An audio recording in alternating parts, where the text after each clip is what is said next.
Welcome back, ladies and gentlemen, to another edition of Let's Talk Fantasy Football. I am your host, Matt Rogers, and with me today is the crowd favorite, the one and only, the DON himself, Don. What is up, Don?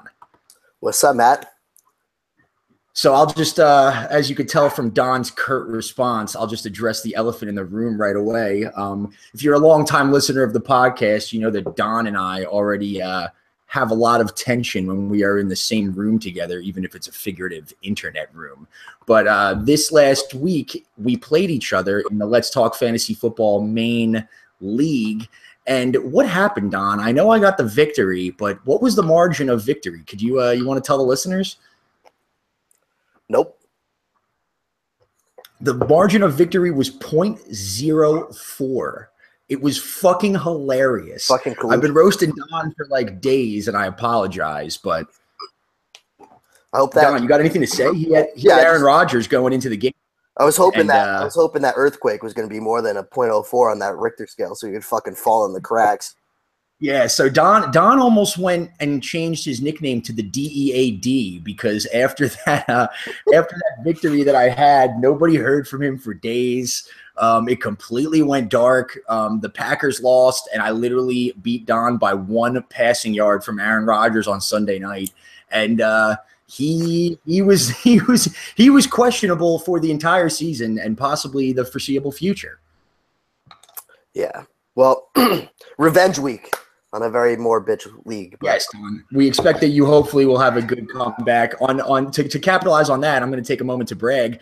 I am 8-0 in all four of my fantasy leagues, Don. How does that feel to hear that? I am obviously the smartest person on the podcast, possibly the smartest person in America. Dude, it's fucking start of week 3, bro. Let's see how it all ends. All right. Well, on that, you maybe make one playoff appearance. Yeah. All right. That's fair. I don't have a good track record. But speaking of awesomeness, this is a perfect opportunity to tell you that to give a shout out to our sponsor, Bench Boss. They are awesome, and you've previously known them as ViewPick, but they have a brand new name. They are still the revolutionary app that allows you to play fantasy football live while watching the game on TV. You can predict the plays, the result of the play, and literally play fantasy football in real time. You can sign up for the beta now by going to letstalkfantasyfootball.com/benchboss or check out their app. And also, speaking of apps, feel free to hopefully download our apps, the Let's Talk Fantasy Football app, on iOS and Android. Feel free to give us a review on iTunes on our podcast. They're always appreciated.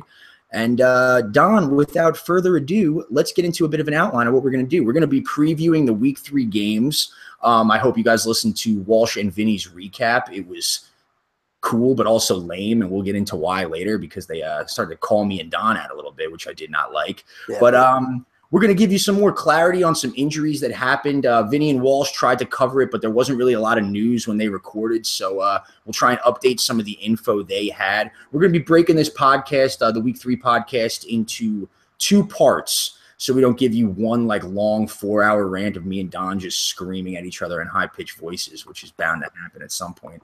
But and then we're going to get into some reader questions, honestly. So Don, you got anything on that, or should we just get right into it?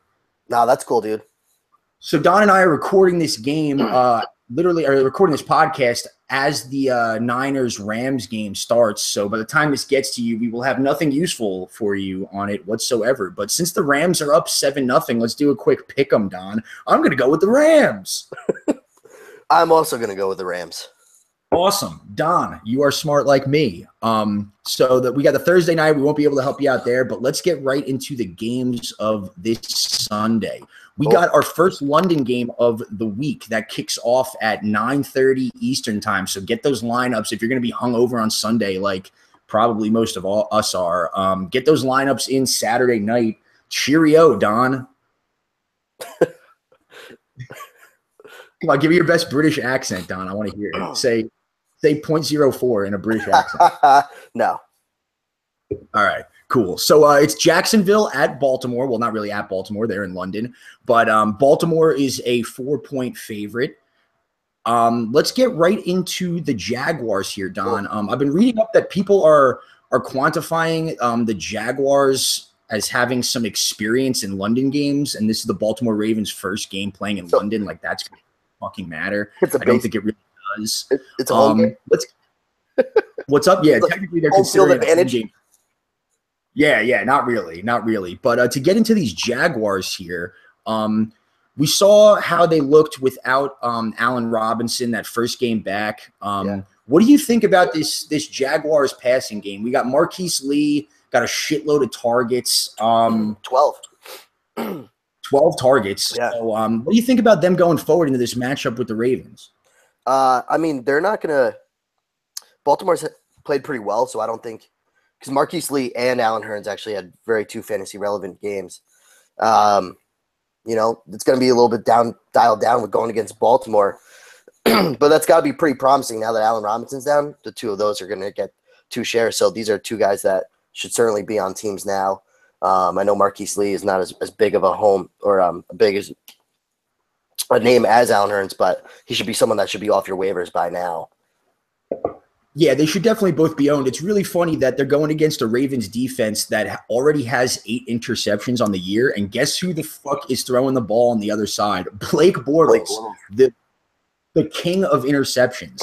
So the Ravens D, we'll get to the Ravens in a minute, but the Ravens D is a great play. I expect the Jaguars to be down, and I expect them to be slinging. Do you think Marquise Lee, Don, could find his way into any startable lineup role or anything like that? He's obviously the dude I would prefer to Hurns. And honestly, the only real pass catcher that I really have an eye on of a maybe going into this game. But what are your thoughts? The Jaguars should be down, you would think, right? Yeah. I mean, Marquise Lee's their true number 1, and he definitely will get the higher target share. So I would say Marquise Lee, if you're in a bind and you need a flex play, is cool. I really don't have too much faith in Jacksonville this week, though. I think it's going to be a lot of field goal kicking, especially in London. But I would say he's an okay flex play. Yeah, I think depending on your situation, like if you're in a 3 wide receiver league, he could work himself into like a PPR flex role. It's not the worst play. I think that target share won't be 12 every single week, but it's definitely not an anomaly. I think that's a guy where when Blake Bortles starts just slinging interceptions and the Jaguars go down, he will be checking down a little bit. Marquise Lee runs those short routes a little bit. I'm looking to get into. I'm just looking forward to. Go ahead. We didn't do a news update, but I'm looking forward to buying a Ryan Nassib Jacksonville jersey so I could jag off in that. Yeah, that's something that you will definitely be the only fucking person doing in all of America. I think even you could count I think there'll be more people possibly doing that in London than there will be in America. Yeah, I would be that 0.04% of America buying that jersey. I like your confrontation of the 0.04 thing hovering over us right now. It's a good strategy because you're taking jokes away from me. As far as the run game, the Leonard Fournette workload is real, and it's something that is good and that you can count on. He's still a running back too. But Don, something that I noticed, and it's not necessarily anything that you should be thinking about playing, but Chris Ivory started to have a little bit more of a role than I ever thought that he would. The snap share was 60-40 in favor of Fournette, but Ivory got 9 touches and even 4 targets out of the backfield, which is something that has never really been a huge part of his game. I mean, so not only is Ivory a huge or a clear handcuff for Fournette, but do you think he's worth picking up for Fournette owners, Don? I think he is. I don't know because Yeldon's been hurt with that hamstring injury. So once Yeldon comes back, that could be more of a 60-20-20. So I don't really know if I'm jumping to go get Ivory right away. True. I mean, I think he's only ownable if you're a Fournette guy, but I do think that the Jaguars' commitment to the run is real. And Blake Bortles certainly doesn't seem to be, with that Nassib signing that you brought up. He's certainly not encouraging the Jaguars with his ability as we kind of sort of thought. Ravens have been kind of average against the run. I really like Fournette. Like I said, I kind of agree with you, Don, that this might be a heavy field goal game, which kind of sucks to say, but it's true. But as far as the Jaguars, I think Fournette you should still definitely play, and then Marquise Lee I put as like a high end wide receiver 4, I would say. That's fair. Yeah, I think he could be put in the flex if need be. So let's talk about the Ravens here, Don. Very interesting situation going on. Terrence West did not practice Wednesday. He did not practice today. He's dealing with that hamstring injury, if I'm not mistaken. Yep. And we saw Buck Allen go the fuck off as far as at least, you know, volume of usage, and he made the most out of it. He was getting targets out of the backfield. I think he got 19 carries, if I'm not mistaken. So Buck Allen is a huge waiver wire hero so far. You rolling with him this week?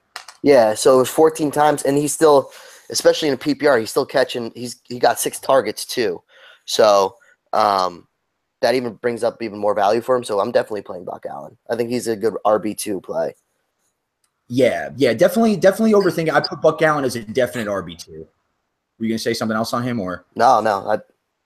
RB2. Yeah, Don's a little sick, so if you hear him sniffling or sneezing or just maybe like gagging, he's a little bit sick right now. So don't be worried for him, or should we be? It's usually Matt doing the gagging. Yeah. Oh shit. Anyway, we're gonna move right on from that hilarious ownage of me and say that something to keep in mind. I mean, you should be playing Buck Allen, but Marshall Yanda, a longtime guard for the Ravens, is going to probably be out this week. And the Jaguars actually lead the NFL in sacks with 11 over the first 2 games, so that could create a bit of a problem. I see a shitload of checkdowns from Joe Flacco, especially because that Jacksonville secondary is legitimate. They have only given up 1 touchdown to the wide receiver this year. They've been impressive thus far, and we've seen the Ravens. I mean, the Ravens target the backfield more than anybody else. Flacco loves the dump off, so I think the Buck Allen is a high end running back two this week. Definitely. To bank off the backfield here, Don, Alex Collins, we saw kind of emerge into that secondary role in the West injury last week. He wasn't involved in the passing game at all. I don't think he's worth playing this week, but I think he's certainly worth owning, especially if Terrence West is like out for a long time. And I'm saying owning as in, you know, last guy on your bench, but someone that's shown some promise before in limited time. Yeah, just keep an eye on Terrence West, see what's going on. I don't know if you could go grab him just yet, but something you could definitely be looking out for. Absolutely. So to get into the passing game here, like I said, I'm not really in on Flacco because that Jacksonville secondary has been pretty good so far. We've seen Mike Wallace be borderline irrelevant this entire season. And Jeremy Maclin, while he hasn't got a huge target share, has made the most of it with a touchdown in each of his games.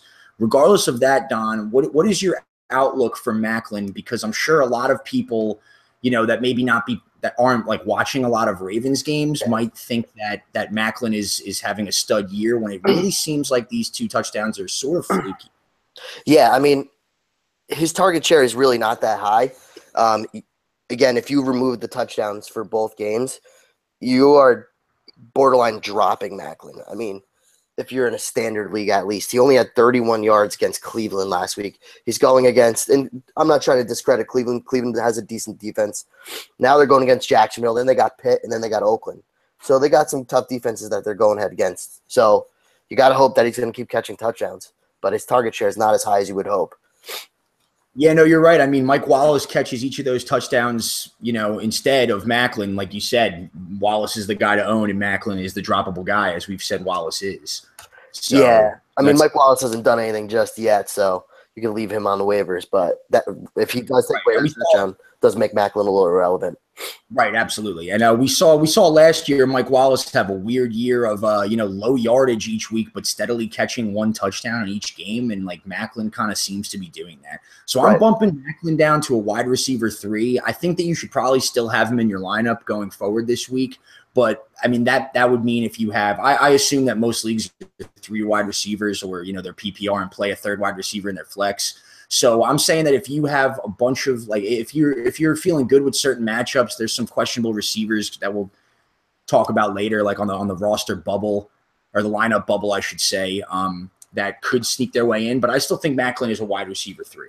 I was going to say the same exact thing. I think this will be good. I think he's a wide receiver 3, and I think this is a good test for Maclin to see where he's going to start trending in his gameplay. Yeah, absolutely. And then another thing to mention real quick in this passing game, Benjamin Watson, who did pretty much nothing week 1, You guys heard Walsh and Vinny on the recap go pretty in depth about all the tight end injuries. Jimmy Graham, Greg Olsen, Jordan Reed questionable.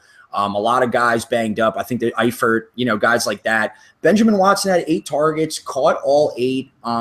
The Ravens tend to get into the situation where they do a lot of dump offs and a lot of tight end work. We used to love Pitta as a podcast, in the past until he maybe died. I'm not really sure, retired this year. But I think if you're stuck at tight end, Benjamin Watson is certainly not a bad play. You agree, Don? Yeah, I think you could spin the wheel on Watson. I don't think he's going to be a consistent guy, but I think he might have the hot hand for now after showing a good game last week. That Flacco might feel comfortable going to him again this week. Yeah, I completely agree. It's definitely a streaming situation. So you got anything else on this game, Don? Who are you going to pick in the Baltimore situation here? I'm going to go with, even though they're going against home field advantage there, I think they're going to come out and Baltimore is going to beat Jacksonville, and it's going to be a cheeky game. I like that. I was waiting for some sort of British pun from you, even though it's not really a pun, but whatever. I like the cheeky game. I'm going to pick the Jaguars here just because I'm always really headstrong on them, and I really like that defense. I think both defenses are good, sneaky streaming defenses. We saw last year London games are kind of shit shows. Yeah, no, it's cool, man. Everyone's got to jag off every once in a while. Yeah, I jag off to that hard, yeah. So. Let's move on here. We got another really potential field goal game. Not really, but Cleveland at Indy. Indy is getting a 1.5 here. So the Browns are – when was the last time, Don, do you think the Browns were favored on the road? 1999. Yeah, I think that's a good call, actually. Tim Couch is just slinging. People are just the Browns are good. But, yeah, I think if you're the Colts brass and you see that spread, that's enough to just be like Chuck Pagano, you start 0-2 3 straight years or some shit like that, and now the Browns are favored in fucking Indianapolis. Just go away. Yep. But so let's just get with the Colts right off the bat because they'll probably be one of the quickest analysis that we've done. Jacoby Brissett will start. We saw him, play last week, not particularly well, obviously. He's still new to the team and figuring out that system. Are you starting any Colt, Don? Any Colt at all? I would be slightly okay if you had to play Frank Gore.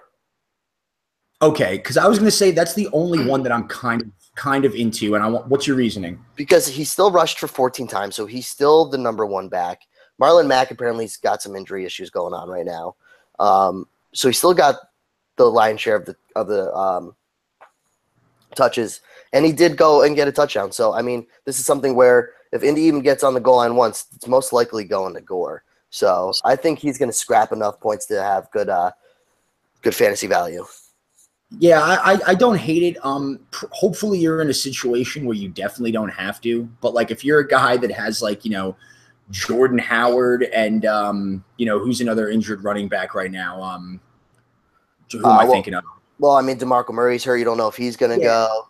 If you had a Jordan Howard, DeMarco Murray situation, something like that, in Gore, I think that double-digit carry workload is definitely a thing. Also, dating back through last year, granted, we're waiting this by last year, but the Browns average 4.5 yards per carry that they're giving up on the ground. The defense is certainly improved, but Gore is a potential, if you fucking gotta, hopefully you really don't fucking gotta. Yeah.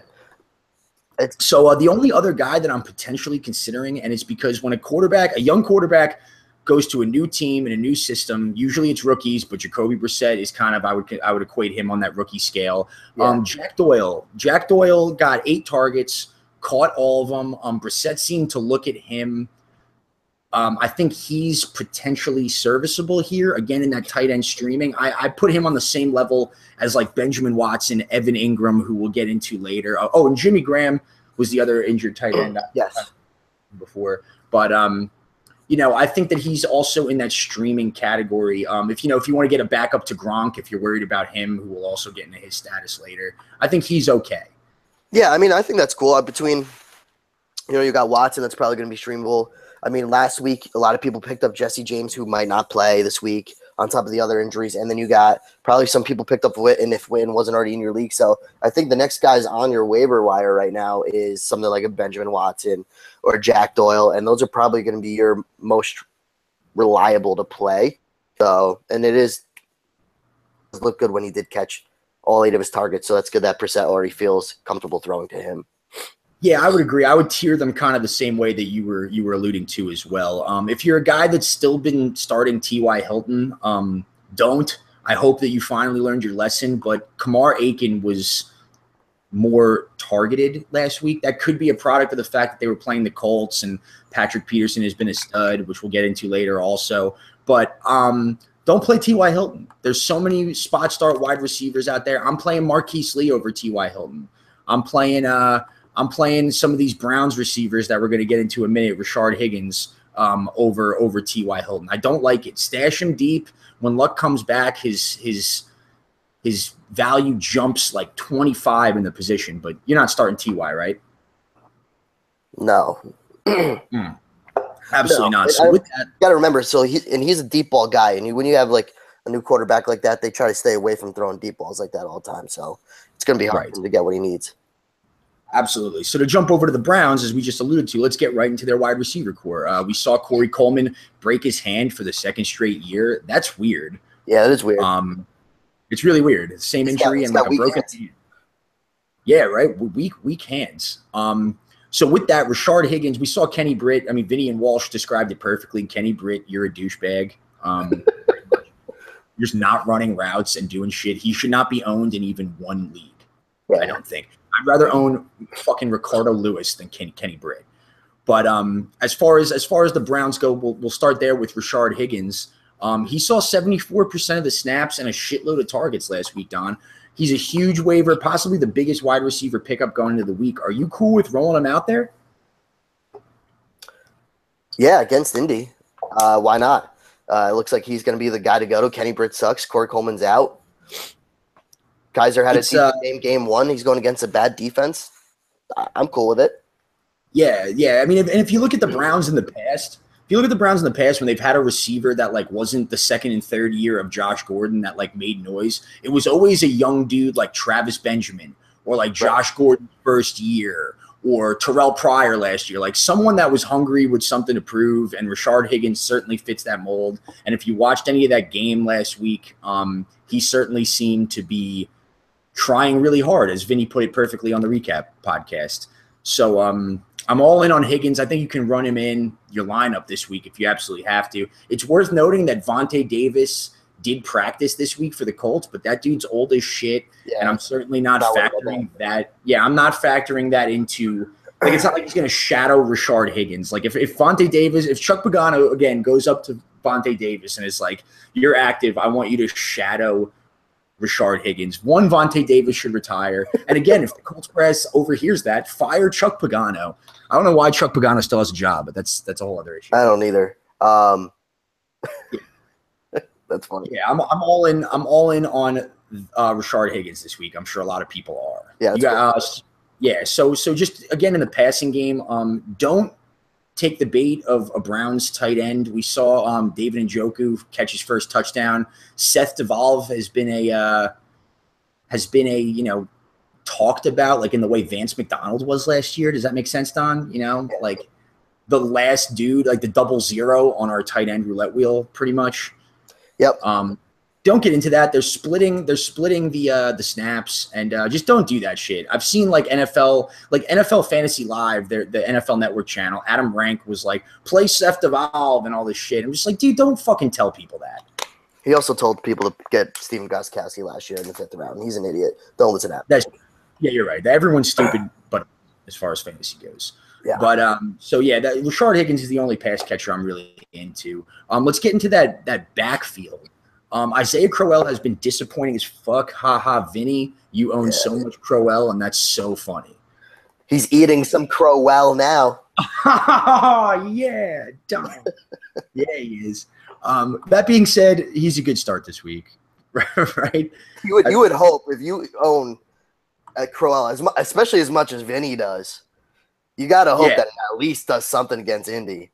Yeah, I'll say this, that he's a good start this week, but I do gotta like laugh at, like, I was listening to their podcast today and Walsh was like, so like, are you really upset about Crowell, Vinny? And Vinny started going to on this tangent of matchups in the future, and then like ended it with like sell high after week 5 on Isaiah Crowell. And I was just like, dude, like you have way too many like just desperation wet dreams about this situation. Let it go, man. No one's buying high on Isaiah Crowell, even after a string of good matchups. No, and they've got some tough matchups afterwards too. Oh yeah, I didn't even look that far ahead. I mean, well, it depends. It should be if Houston, gets it together. Then they got Tennessee and Minnesota before their bye, so they got some good defenses that they're going against before they hit the week 9 bye. Yeah. I mean, they're him and Duke Johnson are pretty much splitting the snaps, and this is a game where, like, again, for the first time, that like Cleveland, I mean, the Colts are the worst team in the NFL that I've seen in a long time. Definitely. So you'd hope that they can run the ball down their throats. The Browns may go up in this game, but on that note, since we both agree on Isaiah Crowell, Duke Johnson, I think, is a phenomenal spot start this week. Don, what are your thoughts on this? Yeah, I mean, I'm cool with Crowell, especially if I'm not Crowell, Duke Johnson. If you're in like I'm sure a half point, but a PPR league, I mean, he's still getting some good catches, and he does really well once he's out of the backfield and catching a dump pass or whatnot. So I mean, he had a decent game against Baltimore last week, and they're a good defense. So go against Indy, he's going to be a good play. Yeah, he got 6 targets out of whether it's the backfield or that little slot position that he's been rolling out in. The slot receiver thing with Duke Johnson has decreased from week 1 and like is sort of a thing that seemed like they weren't doing. But I won't doubt if with just DeShone Kizer, who we'll get into in a minute, if the Browns like start to put up points on the Colts, this is just going to be like a let's develop our offense and see everything we got. Right. I think Johnson and I think like Crowell's going to get 15 plus touches. I think Duke Johnson is going to get at least like 6 or 7 targets and a couple carries. I think they're both very serviceable. And this Indy defense is just so wide open and gaping. Yeah. Those 3 Browns are startable. So to roll out with the last Browns guy, Don, DeShone Kizer, is he a good streamer this week? No. I'm still not. No, I'm still not streaming Kizer. Stream what you call it? I'm sure Carson Wentz is still on in some leagues and all that. Like, I would rather still do that before I'm going Kizer right away. The Colts are bad, but I'm still not going Kizer. See, I'll agree that Wentz is a better streamer. And I will say that DeShone Kizer may only be like quarterback 15 or 16 in this week. But I think that Kizer is a great streamer this week, possibly. You got the rushing possibility. I think that the Browns are going to look at this as just like I said earlier, we want to figure out our offense. They're going to roll everything out. This is a game that they should win against Indy, which they never have the luxury of doing. I think that this dude's going to fucking sling. He missed some of the time to Kevin Hogan last week with that migraine issue, which is sometimes like code for concussion, but doesn't really seem to be an issue. One stat I'll give on Kizer that I like, it's only through 2 weeks, and this is a very small sample size, but he actually has the highest completion percentage in the NFL of attempts over 20 yards, which I find very interesting. Carson Wentz is second to that, I believe. He's only first in attempts, if I'm not mistaken. But I think Kizer is gonna run around. They're gonna want to see what they have in him, and I wouldn't doubt if he puts up a nice minimum. I would put his spectrum of 16 to 24 points. I think his ceiling is higher than his floor is low, if that makes sense. That's fair. This would be the game to do it. I think if you want to be cute like that, I think you could do like a DeShone Kizer Higgins tandem on like DFS for a little stack, and then you could just stack up everyone else too if you really want to get cute. But other than that, I like that. I could hear Walsh like giggling, wanting to do that from like all the way from San Francisco to LA. He's just like, oh, Kizer Higgins stack. I'll put money on Walsh doing that, if that makes sense. I'll put money on Walsh putting money on Kizer, and I mean, they've been talking a lot about Higgins, so I could see it happening, dude. Yeah, absolutely. So with that, I like Kizer as a low end quarterback this week. It's certainly Wentz and guys like that'll be better. But if who are you starting this week, of Kizer or Mariota against the Seahawks? I'm still starting Mariota. Okay, I like Kaiser in that situation. Let me ask one more. Kaiser or no, I won't get to Jay Cutler yet. Let's go Kaiser or sorry, I'm Or scrolling Russell through. Wilson. Yeah, Russell Wilson. That's a great one. Who you like? I might actually debate on putting Kaiser in, dude. Yeah, I like Kaiser more there too, and that says it right there. I think I haven't ranked him out, but I'm putting Kaiser as like roughly quarterback 13, 14 for me this week. Yeah. It's scary when you're saying you're putting a Cleveland quarterback over Russell Wilson. I know, right? On the road, it's crazy. But Chuck Pagano sucks his job. So, with that, who are you picking, Don? Let's go Cleveland, man. Let's get Cleveland a win here. Hell yeah, I'm doubling down on Cleveland. Let's do that shit. New York Giants at the Philadelphia Eagles. Philly is favored by 6. Yeah. You watch the Giants on Monday Night Football. Oh, woof is what I will say to that. For sure.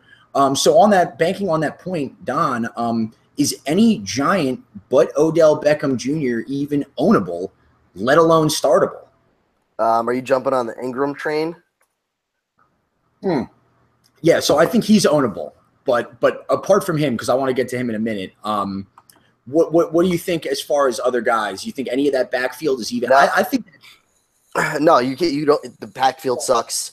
Brandon Marshall sucks. Sterling Shepard's doing nothing. Everyone sucks. Eli sucks. Their offensive line is non-existent. So I'm cool. I actually like Evan Ingram. I'd like to see a little bit more out of what we saw. But, I mean, he's had 2 pretty solid games. So other than him and OBJ, so don't even think of owning a Giant.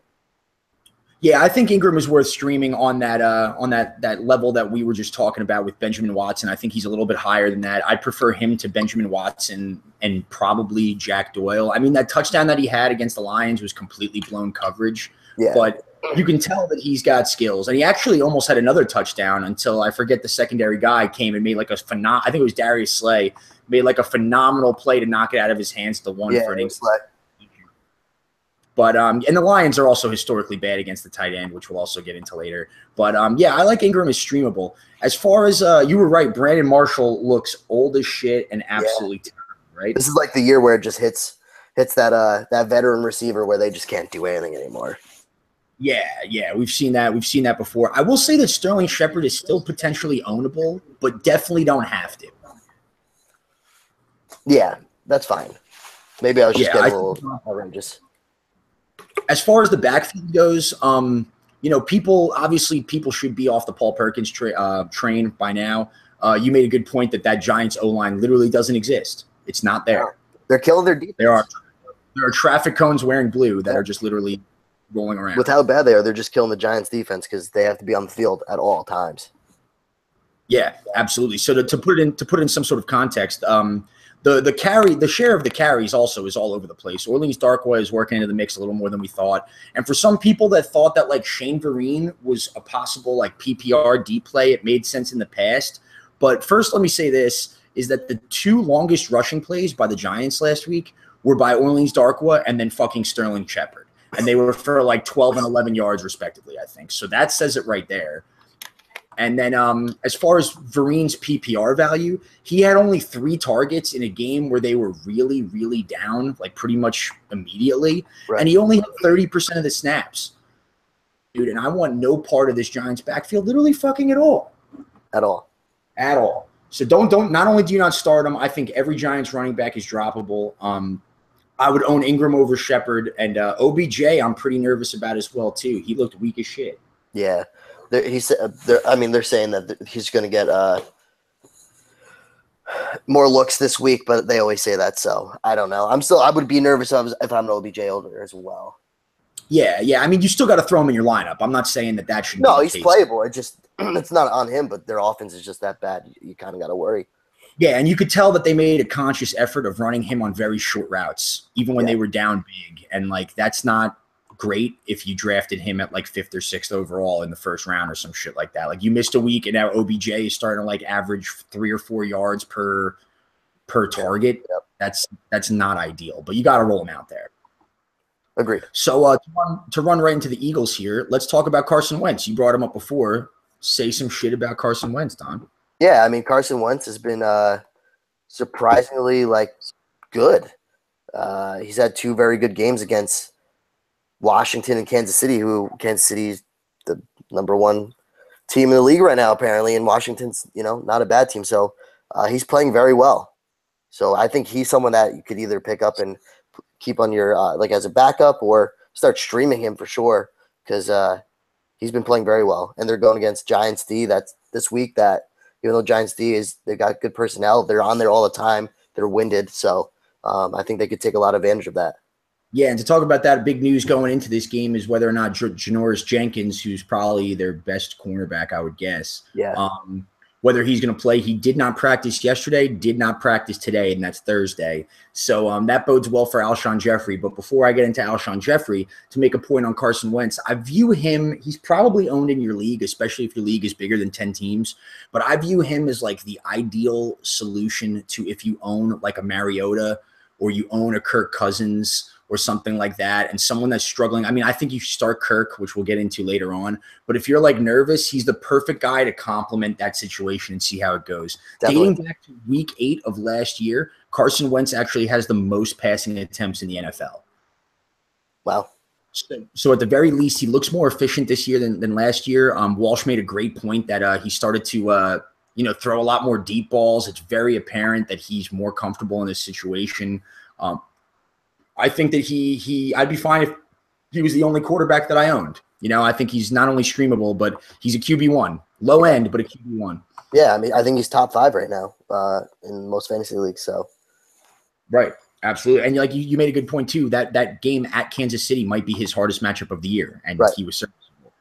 So that's always a great metric to gauge a young quarterback on, whatever you think is their worst game of the year. Definitely. So getting into that, let's talk about Alshon Jeffrey. I mean, people are blowing it up that Janoris Jenkins' availability is like, a big factor in whether or not you want to start Alshon Jeffrey. I don't think it is. I want to roll Alshon Jeffrey out there, but what are your thoughts? I mean, I'm rolling Alshon Jeffrey either way, but I could see why they would be excited to see if Janoris Jenkins is out and they're an owner of Alshon Jeffrey, because you see what Janoris Jenkins did to like Dez, but Alshon Jeffrey's still a must play. Yeah, so I brought up a stat going into week 1 that when Jeffrey was facing Norman, I called that Jeffrey would be a bust, and he did, and he was a bust, right? But going into that game, Wentz never targeted any sort of Josh Norman receiver ever. I think one time he covered in their 2 matchups. But in that game, while Alshon Jeffrey, I was totally still right, and Alshon Jeffrey didn't do much, Wentz targeted him 7 times. So Janoris Jenkins is not as good as Josh Norman. And I think at the very least, the volume for Jeffrey will be there. Right. And I think that that's enough of a reason to play him. I'm playing him no matter what in this game. Yeah, 13 targets is pretty big, so I definitely am playing him as well. Yeah, so to talk about the rest of this receiving core, Nelson Aguilar bailed you the hell out if you bought into that week 1 performance with that touchdown at the very last second of the game. And Torrey Smith got 8 targets. Are you buying this Torrey Smith 8 targets? Fuck Torrey Smith. I'm fine with that. I'm not buying it literally at all. He didn't really do too much with them. And I don't think that even if I think he's ownable for that reason, for that deep threat. Like if you drafted him or even if you own him, the reason that you own him is because he's probably the last receiver on your bench and is if you ever have to play him, could catch like an 80-yard touchdown at any moment. Yeah. But I don't think that's enough. That's enough to – I would never feel comfortable playing him, if that makes sense. You need to have a huge set of balls if you're throwing him into your lineup. Yeah. I still think that him and Aguilar are going to be a thorn in each other's sides fantasy-wise. And while both of them are potentially ownable, don't own them if you don't think you'll ever have the balls to start them, like you just said. So moving on to the rest of the passing game, I think that Zach Ertz is going to score 20 fantasy points this week, Don. That's fair. That's Carson Wentz's man too. So he had 10 targets last week. So, I mean, between him and Alshon Jeffrey, which will allude back to Aguilar and Torrey Smith, I mean, these guys are the 2 guys that Carson Wentz is going to go for. This guy's had almost 100-yard games each week. He's looking to get a touchdown. Why not have it a week 3? Carson Wentz is not someone that should be on the roulette. He should be played every week. Yeah, and also we see Zach Ertz playing the Giants, who, if you remember last week, gave up a touchdown to Eric Ebron, which as a podcast we've been waiting for forever. And then the week before got completely annihilated by Jason Witten.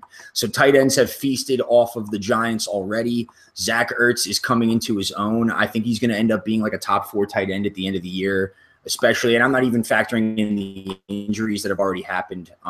He could end up being like a top 2 or 3 if Gronk ends up being questionable. Zach Ertz, this is his year. And This is a must-play week for him. If he is available in your league, which he probably isn't, pick him up, start him. I'm starting him. I think he's, other than like Travis Kelce, and if Gronk goes, I actually think that Ertz is going to score more than Gronk, even if Gronk's active. That's fair. So to get into this backfield, we saw LeGarrette Blount, if you drafted him, completely bust. I think he was on the field for 6 snaps. But what's weird about this whole situation, Sorry, were you saying something? No, I said in 1 carry. No, he didn't even have a carry. He did it. He got 1 target and 1 catch for 0 yards. So he did not even get a carry. What's weird about this is that Doug Peterson came right out after the game and like made a point to bring up that it was all about game script. And what's weird about Blount is like you want to buy into Blount even though he looks bad, and like they were never on the goal line really, and the Chiefs on the road are so good. Like it makes sense. Right. I mean, Chiefs at home with them on the road are so good. So it makes sense like that he didn't really get a huge workload, but you never want to see any running back be limited that much. But it's weird that like in the preseason when people doubted that Blount would have a role, that Peterson came out and was like, no, he definitely does. Right. And after this game with nothing, like they came back out and said that it was just a game script issue. Yeah, I mean, listen, I think that Blount shouldn't be anyone that you have to worry about dropping it. I think he should still be on your roster, but he's not someone that I am putting in my lineup until I know more. Oh, no, I actually completely agree, because the next point I was going to make is that not only he should definitely not be started, but a huge narrative in fantasy right now is to immediately drop Blount. And it's not like someone else took over the role. Like Wendell Smallwood had 3 carries. So it's not like they were like, it's not like it's a what was the other situation we were talking about? Like when you were saying Gore, like Gore's got the workload. It happens. It's not like a running back is taking over and stealing the workload. So I still think that Blount is worth owning, just because I wouldn't be surprised if he punched one in. I'm not banking on that enough to start him, but I think that Blount is still worth, especially with like the way that waivers and especially running backs are going in your league. You've probably seen that like the way I'm in a lot of 10-team leagues, and it's like I want to drop Blount or I want to drop Marlon Mack, and then I look and I'm like, for who though? Like Thomas Rawls, something like that. The waivers are kind of weird if you haven't gotten anybody already. So hold on. I think hold on. He's a goal line warrior, so remember, there's plenty of time for him to even like vulture touch. Well, not vulture touchdown, but if they're in the red zone, he's most likely going to get that ball. So it's not someone that's going to be startable right away. But once bye weeks start hitting and everything else, he's going to be someone that you're going to want to play. Yeah, I agree. It's the bye weeks rolling in too. I agree. I'm not saying to do that now. Some shit has to happen before you bank on it. Definitely worth owning, because I totally see a situation where he gets like a touchdown and 9 carries for 40 yards this week and 2 goal line carries or some shit, and then he's being picked up by everybody that tried to drop him. Right. So to get into the other side of that coin, Darren Sproles has been being fed like all the time, which I thought that he would have some good weeks in the past, but he like is their lead back hands down. Right. What do you think about him against the Giants? Yeah, I mean, I'm cool with him throwing him in the flex. He's going to be someone that, I mean, he saw, 50 snaps last week? Yeah. That's a lot of snaps. Yes, it is. That is hella snaps. I'm playing him. To bank on that, I put him as a running back too. I have nothing to actually quantify this, but I just feel like against the Giants and just NFC games in general, or NFC East games in general, I meant, he just ends up looking really good. There's nothing I can really say to quantify that feeling, but chances are, I mean, the way running back is going with a lot of questionable guys, I think especially in PPR formats, I put him as like a low-end running back too. That workload, it's all about opportunity, especially at this point in the running back pool. So I really like Sproles. I mean, I've got fantasy value if you're giving me 50 snaps, man. Fuck yeah. I mean, how many more situations are that potentially lucrative? Not many. So other than that, I mean, do you got anything else on the team, Don? No. That's it. Yeah, Eagles defense at home is a sneaky play. That front looks good. Yeah, I would play it. Yeah, Kareem Hunt, who like still looked good, like just salvaged at the end of that game with some touchdowns, and Right. that defense is sneaky good. So I'm picking the Eagles in this game, Don. What you got? Sweep it. Sweep it with them Eagles. Let's see here. So the next game we got on the docket, Don, is Miami Dolphins against the New York Jets. So let's start with the Dolphins, and let me say this first. Walsh and Vinny made a point, if you listen to the recap, and I hope you did, but they made a point of calling you and me the fuck out, Don, because we hate Jay Cutler forever. And in the Dolphins' first game, yeah, cool. He had a good stat line and looked fine. But what you got on Jay Cutler, Don? Let's first just give Walsh and Vinny a personal fuck you, and then Jay Cutler a fuck you, and then talk seriously. All right, so Vinny, Walsh, fuck you. Jay Cutler, fuck you guys. Fuck you. Oh, no, fuck I'm Walsh and Vinny. Cutler had a good game against the Chargers, and now he's going against the Jets. You should definitely stream him. Fuck off, guys. Are you kidding me? Yeah. Fuck off. Oh my God, like Jay Cutler, I saw a funny meme once where he was smoking a cigarette, and like now that makes me completely love him, even though he's done nothing in the NFL. Like, fuck Jay Cutler. Smoking Jay, garbage time touchdowns. So cool. Oh my God. Bleh. With that being said, Jay Cutler is a good stream this week. Fuck. He is. I can't confirm or deny this. It's just we have to confirm it. Here's one thing I'll say. I will not deny it. All right, so here's I'll give a anti Jay Cutler, and then I'll give a pro Jay Cutler. So the anti Jay Cutler will be that if you watch this game against the Chargers last week, it was so many short completions. Like Jarvis Landry feasted because everything was thrown like before the 5-yard break on Jay Cutler. He was dinking. He had like 13 targets, I think. Something. Yeah.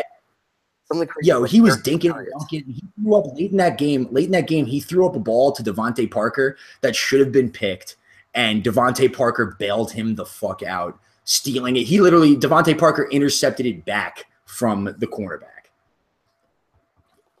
Also on that, Jay Cutler missed 2 wide open end zone targets that I saw. Right? Yep. So Jay Cutler is lame as shit. But to go on the flip side of that coin, that's a little biased, I'll say that. On the flip side of that coin, the Jets are I hope the Jets and the Colts, do they play each other this year? Because they're the 2 worst teams in the NFL by far, and I haven't seen the schedules if they play each other. But that would be honestly like a must-watch game to see who can actually like suck and bomb out the worst. But one thing that I will say is it's only the Dolphins' second game of the year. And Jay Cutler was at least, I'll give him this, efficient. Jay Cutler is always known to sling that deep ball, throw some picks. There's a lot of picks, actually, throughout his career. But I could see this as a game where the Dolphins should go up big. Ajayi will feast, which I'll let you talk about in a second. But I think that even if they go up big, this is the perfect opportunity for the Dolphins to help Jay Cutler get more comfortable in this system. Like they should not stop throwing. If they go up by 35 points in the first half, they should roll out the entire playbook. Devontae Parker, Jarvis Landry, let all these guys get comfortable with Cutler. Let him work out the system. Let those guys work out some kinks and get their offense together a little bit. I wouldn't be shocked if Jay Cutler's honestly a top 7 quarterback. And Shrek, don't make this the opener. Don't make this the opener. I'm saying for the week, by the way, not the year. But don't make that the opener, Shrek, because it pains. Probably going to make that the opener. Yeah. So the quarterback for the Miami Dolphins, let's just retract. So he did complete 24 or 33 passes, but still a very not startable week for him last week with only 230 yards and 1 touchdown because he was doing a lot of dinking. So with that being said, I mean, you could possibly see that again this week. I mean, it's against the Jets, so this would be the week to play him. But it's sorry, you timed out there for a second, Don. I apologize. So what I was saying was he still didn't have that great of a game in the sense of fantasy value. He still only had in our half-point PPR league 13.10 points, which is not startable for me. He did do a lot of check down passing. So I'm going to say that this is going to be a fluky week, even if he has a good week with the Jets. He's not someone that you keep or whatnot. So this is the week to play him. If you're going to play him on DFS, sure.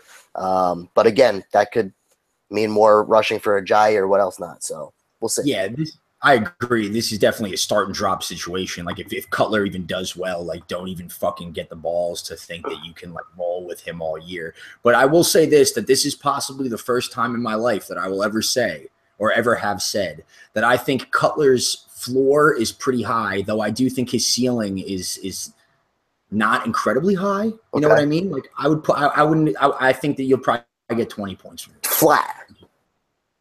I mean, you know, it's the best matchup. It hurts me to say it because I hate Jay Cutler more than possibly any athlete in the world. It's more I like the supporting cast so much better that makes him, fantasy viable. Like I would imagine if Tannehill was in, I mean, he would just be lighting it up against the Jets, and I would say, yeah, definitely stream him for sure. Maybe keep him. Right. Whatever. Yeah, but I still prefer Deshaun Kaiser to him. I will say, for Deshaun Kaiser's potential ceiling. But Jay Cutler is definitely worth streaming, and we got it over with Don.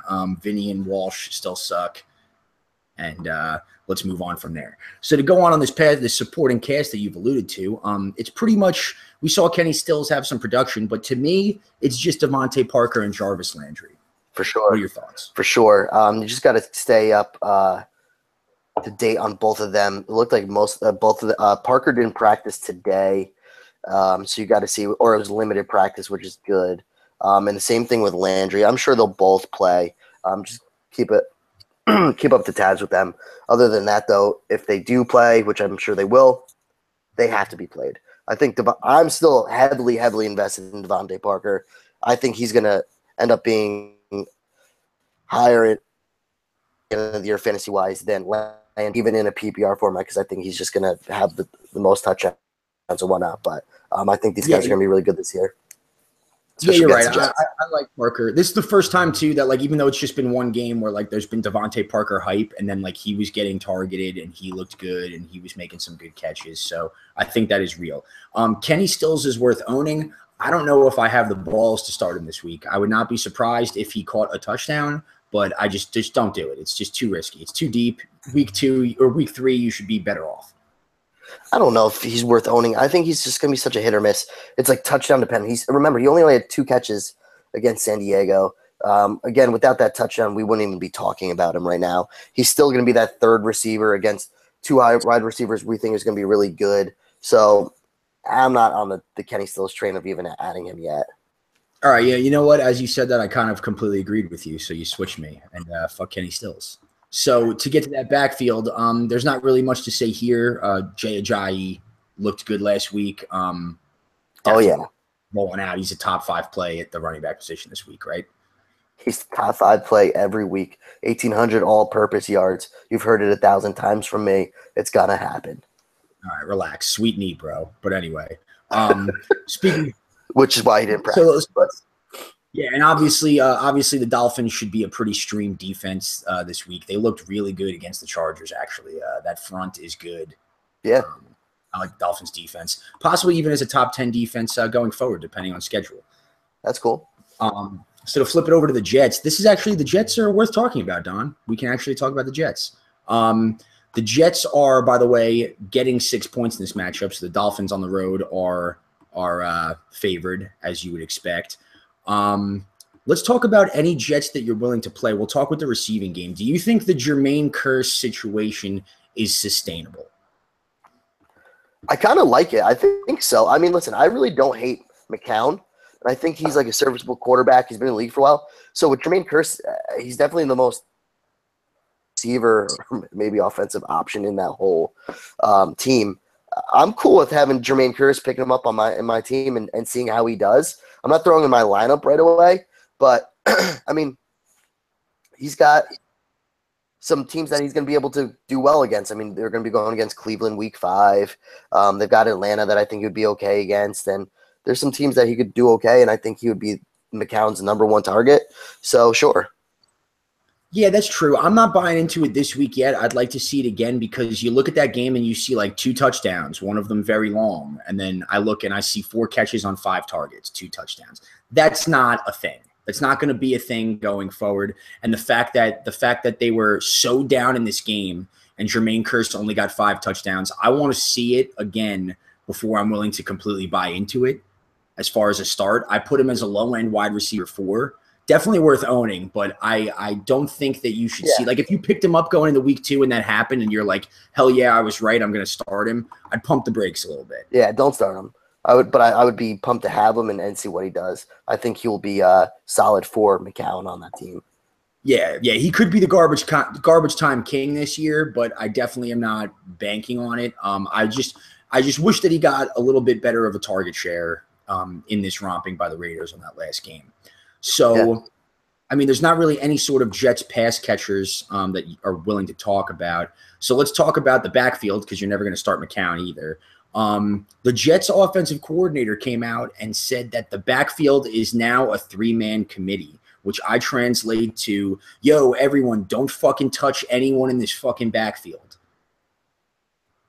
yeah. That's a fair translation. Uh, I'm not. I wasn't touching him with the 2-man committee. So now that it's at 3. True, yeah, it's 3. Well, Elijah McGuire, we saw get a lot of work. The Jets, I mean, it makes sense for them as a franchise to just start to see what they have at the bottom of the barrel. I personally was very high on Bilal Powell this year, and that's just looking to be really, really stupid. Yeah, I kind of really hope, and I'm not thinking that it may happen, but like I really want the Jets to trade him to go to somewhere just for Bilal Powell. Like he deserves better. But um, I'm sorry.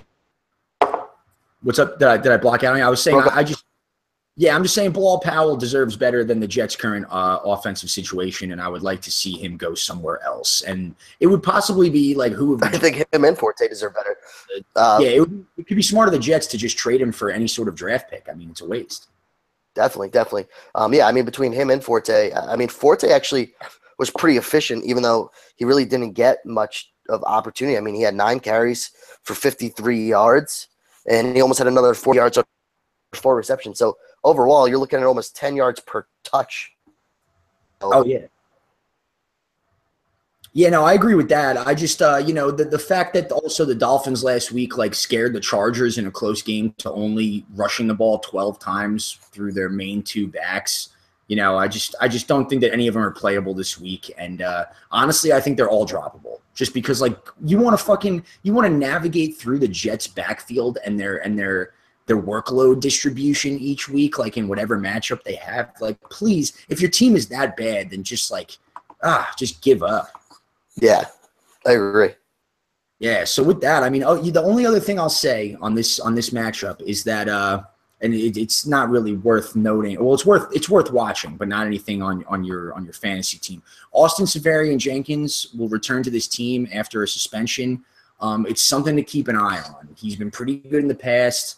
I'm waiting for just someone on this Jets receiving core or tight end core to just start to get 8 targets a game and blowouts and just be like a reliable garbage time guy. I mean, don't pick up Austin Seferian Jenkins or anything like that. But with all the tight end injuries, like if he goes out and leads the Jets in targets, like I'm going to predict that he leads the Jets in targets this week. And if that happens, he's worth picking up and being on the mid end of tight end roulette. But that's just something I wanted to throw out there. Don is gone, I believe. So with that, I will pick the Dolphins. Don has disappeared, and with that, we'll break for a live read. I couldn't have come at a better time.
Yeah, what's up? I actually just I broke for a live read, so it's cool. Yeah, hello?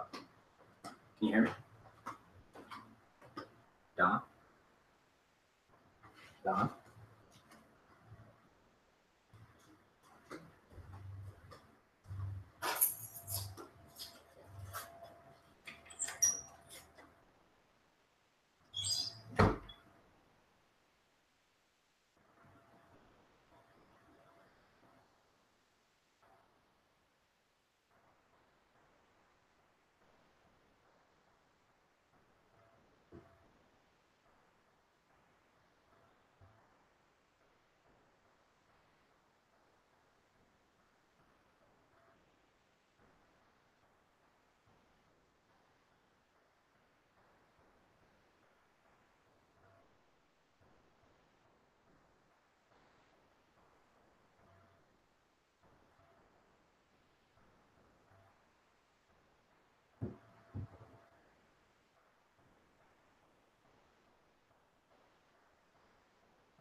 Oh, you there? Yeah, I'm here. I think. All right, cool.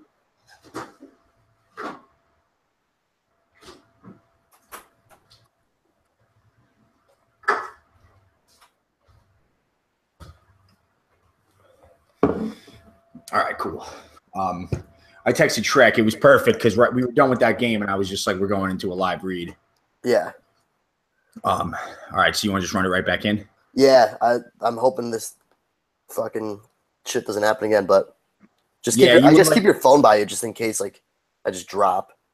Yeah, you were breaking up a little bit too, like at the end before you timed out. So yeah, I guess it's my computer. Some of the stuff that you're doing is breaking up. I couldn't hear you, so I'm hoping it's my side than yours.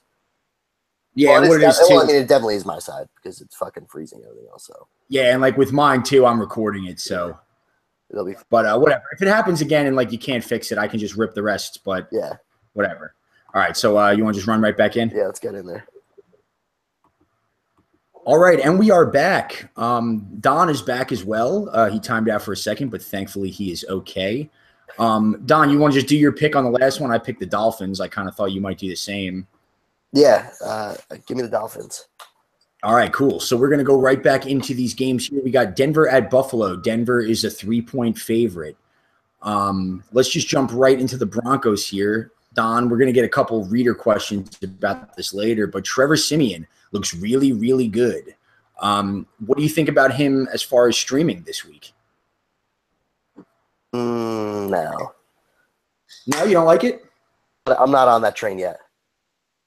Okay, I like it because he's looked efficient. The first week is a little bit skewed by that rushing touchdown, and of course, like 4 touchdowns against the Cowboys is not something to bank on. But I think I put him. So let's do a little name situation here. I probably know the answer to the first one. Siemian or Cutler this week? Oh, Siemian. Yeah, I probably agree with that as well, unbiasedly. But Siemian or Deshaun Kaiser? I'd probably play Siemian over Kaiser. Okay, I think I might go Kaiser over Siemian, but Buffalo's defense is really, really bad. Yeah. And then the last one I'll do here, I'll go with Siemian or Roethlisberger on the road. Against Chicago? I'm still playing Roethlisberger. Okay. I think I agree with that one. I think someone that's going to be able to be especially if he keeps up the touchdowns. I mean, he's got 6 in the past 2 weeks. So it looks like he's less afraid to throw the ball, which gives more value back to, DT and Emmanuel Sanders, which we'll get into. But it's got to feel good knowing that if you're owners of all of them as well. So it's a good start for Trevor Siemian. He looks good. For sure. I put him in that streaming category. I like the names like Wentz and Kaiser a little bit more. But I put Siemian in that like Jameis Winston, Matthew Stafford, Phillip Rivers conversation as far as like totally fine streaming. And like I said, we'll be able to get into it a little bit more. There's a lot of reader questions about Trevor Siemian. But let's talk right about those pass catchers. I think it's pretty clear cut. Demaryius Thomas and Emmanuel Sanders, you roll out with both of them, right? Definitely. Yeah, it's good this year. We've seen something that we haven't really seen, and it's Sanders getting a lot of red zone and end zone targets, sort of. Right. That's really, really good. That's kind of always been a knock that I've had on Sanders, that he's more of that like poor man's Julian Edelman when he was healthy, or like a Jarvis Landry type, where definitely a good receiver and a good offense, but could be the forgotten man, if that makes sense. But the fact that Siemian is starting to look at him a lot more in more meaningful, points of possession is definitely encouraging. Yeah, definitely. He had some good targets. He had 8. So what's that? He had 8 targets last week, 2 TDs. So he'll be relevant all year round. Yeah, I absolutely agree. There's not really any other pass catchers to talk about there, so let's get into the backfield real quick, which is also, I think, pretty clear cut. We saw C.J. Anderson go the hell off, and I think a product of that a little bit is the success in the passing game. You're going to see a lot less stacked boxes. C.J. Anderson is certainly talented enough to, handle a big workload, and it was nice to see the Broncos really, really lean on him in that sort of situation. So he's a running back too for me. Yeah, no, definitely. He has to be started. Yeah, the Broncos are pretty clear cut. You want to start that defense, especially against the Buffalo Bills. I think the Walsh and Vinny kind of got into it a little bit, and they described it um, pretty perfectly about CJ Anderson. That like if you redrafted this year, CJ Anderson would probably be like a late first round pick. Yeah, definitely. The opportunity is there, and running back is always weird. So it's definitely good to see someone getting that workload, and they should definitely do it going forward, especially with all that crowd back there. It's nice to see what could have been a committee get a little bit more feature back in it. Yeah, I mean, what is he? He's got to be trying to see where he's with rank on running back so far. He is number 4 in our half point PPR league right now. So yeah, I mean, he's just behind like Kareem Hunt, Ty Montgomery, and Todd Gurley. So it's pretty crazy. Right, and there's no reason to think that he won't continue that. Something else worth noting about that is Marcel Darius, who's definitely the Bills' best defensive player and obviously a D tackle up the middle. He's expected to miss this game, so that just bodes well for C.J. Anderson and Trevor Siemian and this entire offense. Pretty much, he's kind of a stalwart in that middle there. So if the Bills who already have a bad defense are a little bit decimated on defense, then it's even more of a reason to play all these guys. Definitely. On the Bills side of the ball, not really too much to talk about. Let's talk about LeSean McCoy though. What are your thoughts on him, and also what are your thoughts on him in this matchup? I'm rolling him out. I mean, he had a groin issue. He didn't practice, but he practiced today, full practice. It wasn't even limited. So he's something you're going to roll out. I think he's a low-end running back, too, for this week against a pretty good defense, but I think he's someone you have to play. Yeah, I think I would put that perfectly. I would put him in the mid to low end running back 2, which is still lineup worthy. Definitely not worth where you drafted him. And the Broncos are actually, for their great defense, are a little bit susceptible to the run. We saw Ezekiel Elliott kind of suck this past week, right? But I don't really think that's too indicative of how you should value McCoy. The touchdowns are obviously something that are going to constantly be vultured by Mike Tolbert, but that's something that you didn't draft McCoy for anyway, so that shouldn't really factor in. I think you're still rolling him out there. You definitely shouldn't feel great about it. The only way that I'm not is if you are like stacked at running back. But like, for instance, here's something I'll say, Don, and I'm curious your take on it. Okay. Would you start Buck Allen over LeSean McCoy? Wow.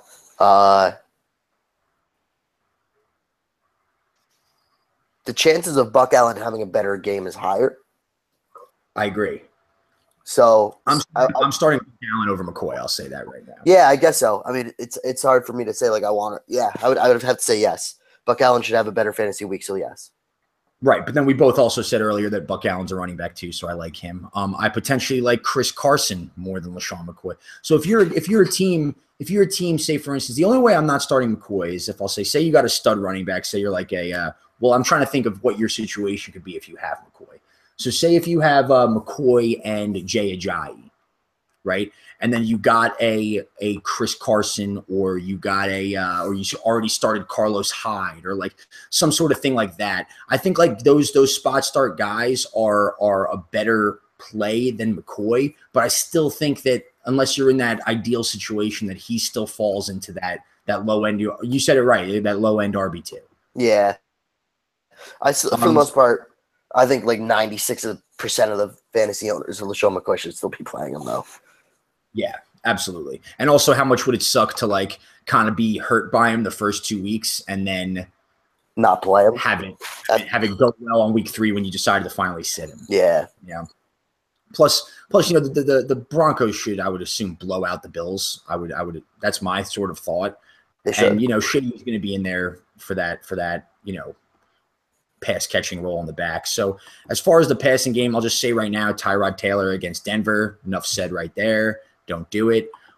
Charles Clay, a little bit banged up in this. He's kind of the number 1 Bills pass catcher that you would want to play. With the tight ends being banged up, it could be worth still sticking with him. But I think some guys that you already mentioned. Those guys we got those guys we're talking about that are streamable I would play over Charles Clay. Yeah, I would play Benjamin Watson over him. We'll get to this guy later, but I would play Jared Cook over him. I put Charles Clay this week, I think a little more in the like Zach Miller, Kobe Fleener, who I'm not really that high on. Like that sort of range. I think he's the lower end of tight end roulette. They play those two over Clay right now too. Yeah, absolutely. So as far as the wide receivers there, you got Jordan Matthews, you got Zay Jones. I don't think you're starting either of them. Not only is it the worst matchup of the year for them, but they haven't looked good anyway. Don't play. Neither. I say don't really play. I don't want to play any sort of Denver. Nothing in the Denver passing game. Only LaShawn McCoy is anything that I'm touching. You mean Buffalo? Yeah, I'm sorry, with Buffalo. Yeah, LaShawn McCoy is the only. He's the only one that you should be playing. Yep. For sure. So with that, Don, pick this game. Denver. I will double down on Denver. Let's get into one of the better fantasy matchups for both sides of the year, of the week. New Orleans at Carolina. Carolina is a 5.5-point favorite. Let's talk about the Panthers. The narrative should go play all your Panthers. They don't have Greg Olsen, as we all know. Walsh and Vinny discussed about his foot being broken. He's on IR, out for 8 weeks. So people say play all your Panthers, but really, which Panthers are you playing? Let's talk about Cam first. Yeah, I mean, this is a favorable matchup. Carolina's at home.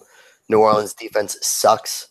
This is a game that you definitely want to take advantage with Cam. Yeah, this is nothing new that the Saints have a historically bad defense. And another thing that I will say is that if I'm a Cam Newton owner and I'm a dude that drafted him and he has been underwhelming as he has been, looking like a second straight year bust, you got to start him this week. If he doesn't do it this week, you immediately drop him. Yeah. You immediately drop him. Like, it's over. I want no part of it anymore. Definitely. I want 20 points from Cam this week or I'm done. Go on. No, I agree. Yeah, so with that being said, let's get into the pass catchers here. I'm really hoping Kelvin Benjamin has a huge game because I've been all about him, and he's been okay after that first game where he just had the one catch. He had a pretty good week last week, didn't find the end zone. But Kelvin Benjamin is like a wide receiver too. You got to roll out. We talked about the last podcast talked about Devin Funchess, who got the 6 catches, if I'm not mistaken, after the Olsen injury. And Curtis Samuel, guys like that. Vinny was talking about potentially starting Curtis Samuel. What are your thoughts on that? Ooh, I think that's too cute. I mean, I get it. It's against New Orleans. I'm not going that route just yet. Yeah, I agree. It is against New Orleans, and I would not doubt that, say, like in that passing game, which is primarily we'll take Ed Dixon, who's the replacement tight end, out of the fold. And, right.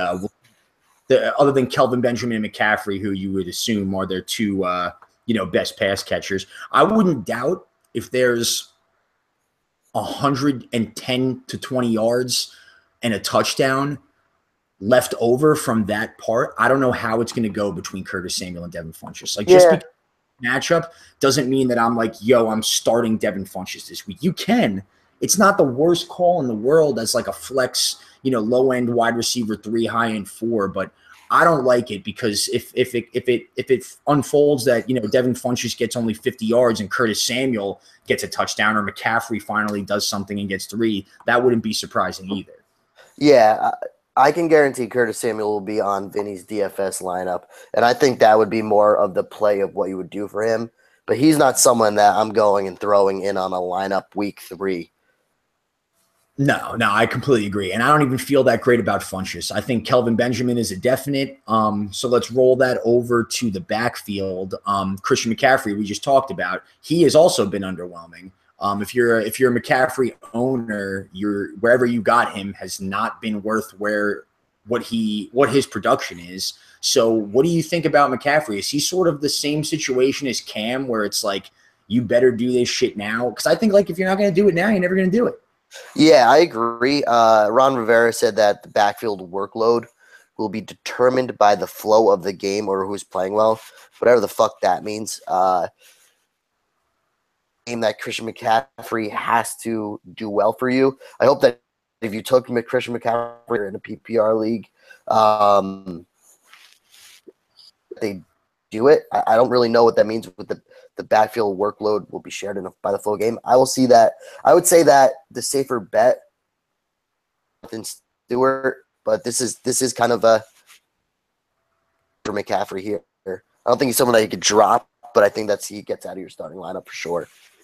Yeah, definitely don't drop McCaffrey. I still think even if he doesn't have a great game, he could be a buy low, a buy very low. Like don't give up anything, substantial for him, but he is a rookie that's figuring it out. But I think that this is a huge Jonathan Stewart game. I think that Ron Rivera said that because he expects that it's possible that they go up pretty early in this game. And if that's the case, they're going to want to keep the ball against a great Saints offense, which it still is, right. Even though that in a minute.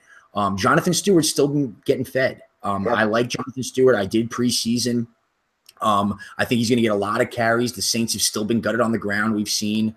I think Stewart is a better play than McCaffrey, even in PPR formats. I think he's a safer play. That's actually a better wording. I'll agree with that. He's a safer play. I agree. But one thing I'll say, though, is with McCaffrey, if you drafted him where you drafted him because he was on paper, the third best receiving option for the Panthers. Now he's the second best with no Greg Olsen. And if he doesn't do it now and he doesn't start to break out, and you know what? I didn't even hear that Ron Rivera quote. And my initial immediate hot take that I'll think about is that they're saying I would think that you would want to get McCaffrey, going and hopefully have him break out. But I think that's them saying hey, if we go up in this game, we don't need to give McCaffrey the ball. Right. And we're fine just running it with John Stewart and letting Cam manage the game. Right. Which it's kind of seemed like in the past couple of years that Cam, who's running way less, obviously, Cam sort of seems a little more comfortable in that Jason Campbell-esque game manager role that I always think about when I think of a game manager. That he seems more of a game manager that can bank off a good running game. So I think that quote actually is a little anti-McCaffrey. I agree. Yeah. With that, though, I still say those four Panthers that we just said you should play, right? I mean, Cam, McCaffrey, Stewart, Benjamin, maybe Funchess if you're feeling a little ballsy. I don't have the balls to play Curtis Samuel. One of them probably will pay off, but if Ed Dixon catches 2 touchdowns, I'm not the most shocked dude in the world. Right. So with that, let's move on to the Saints here, Don. The Saints have not scored a touchdown that has not gone to Kobe Fleener or Brandon Coleman. And the thing that I will say to that is, what the fuck, dude? What the fuck? No rushing touchdowns. No Michael Thomas touchdowns. Nothing. I mean, I don't even know where to start here. I mean, Michael Thomas is still getting his the targets.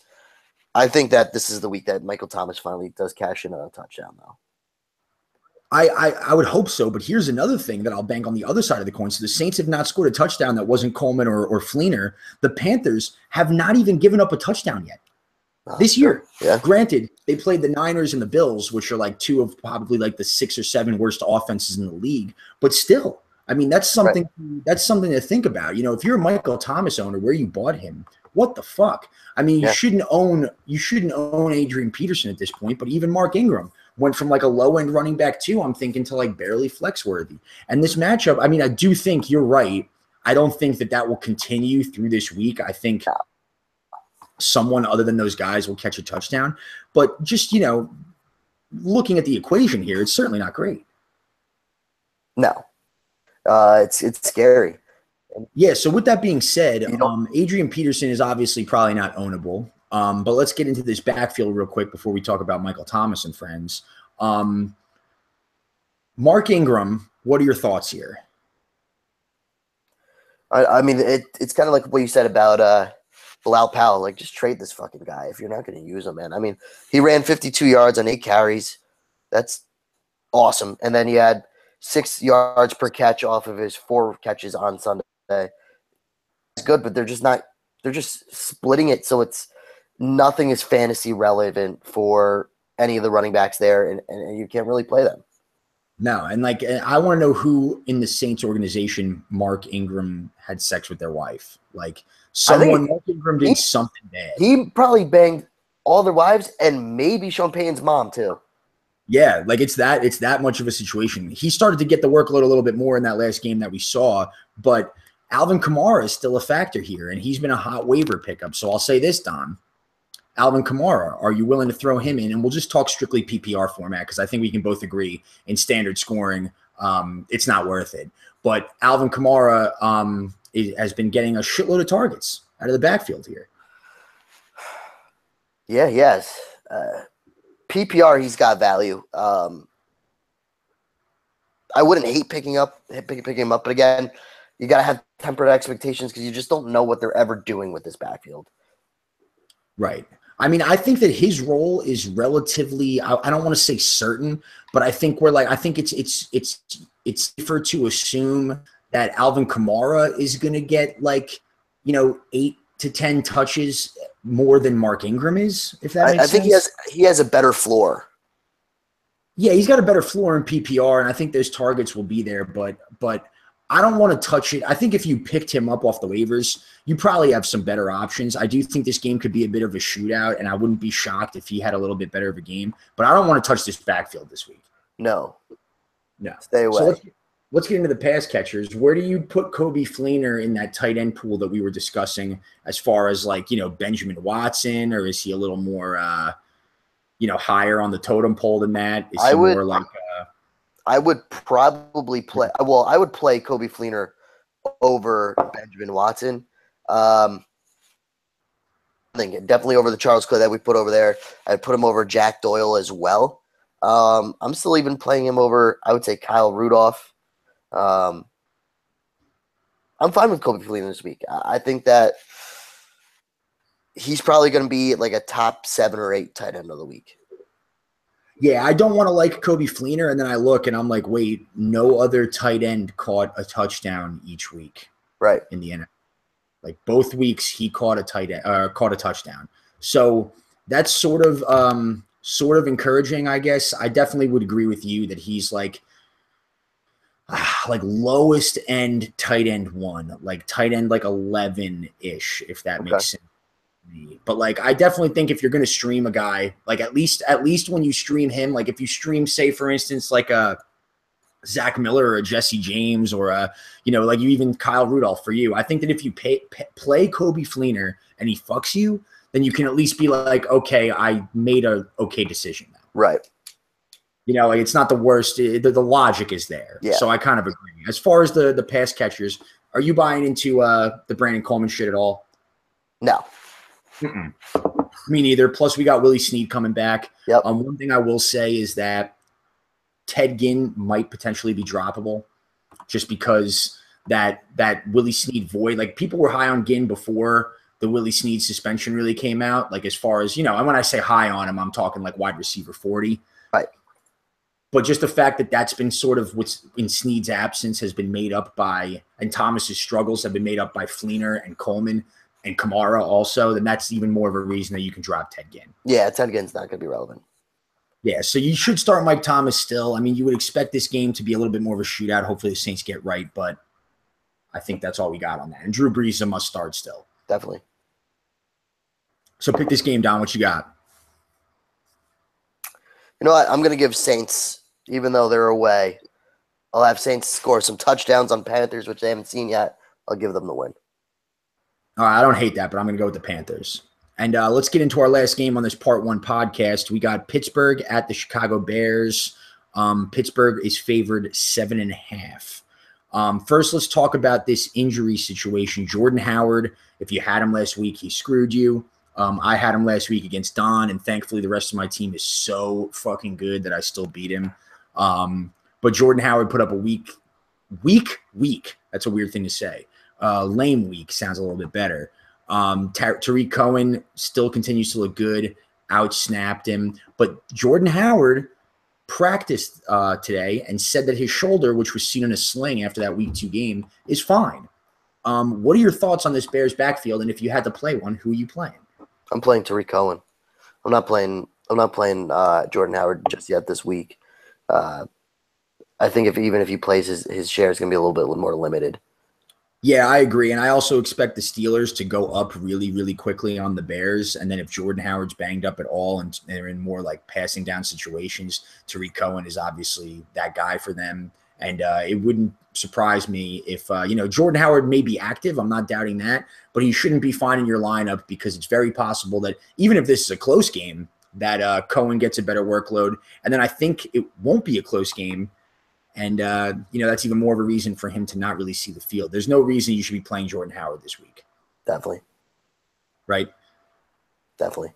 Yeah. So to get into these this Bears passing game, which should go very, very quickly, Mike the Giraffe Glennon isn't really showing a lot of you see the neck on that dude? Dude, he's got a long neck.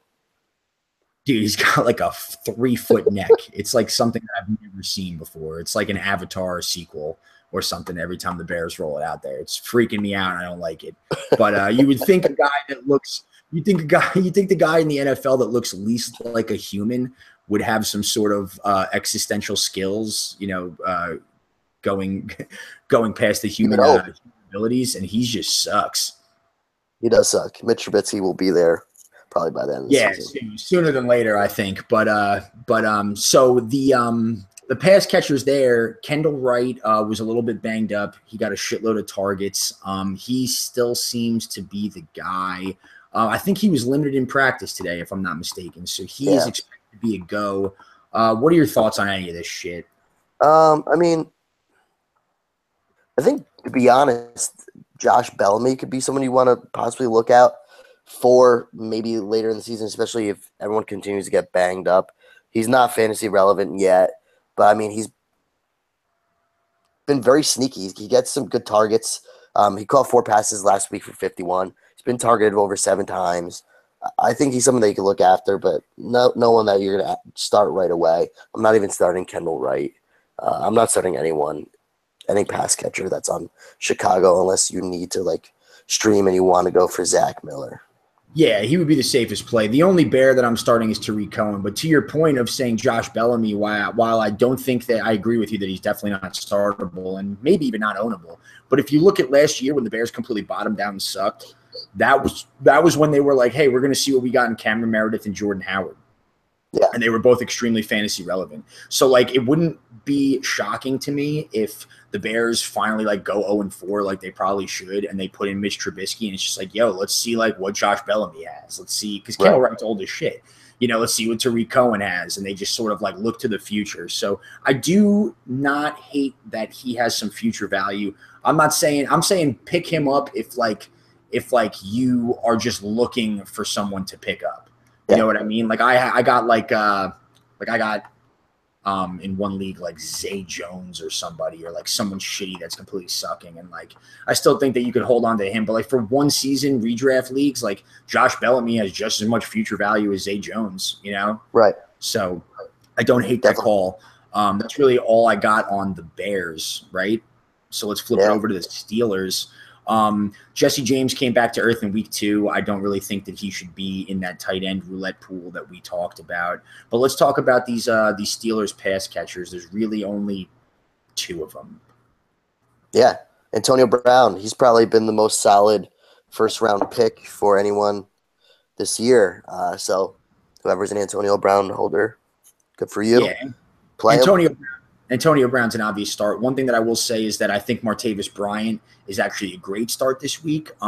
We saw him have a very Martavis Bryant game where he had limited targets and scored a touchdown on 3 or 4 catches or something like that. But one thing I will say is that the Falcons here have given up the most plays of 20-plus yards through the air this season. They have 5 20-plus yard catches.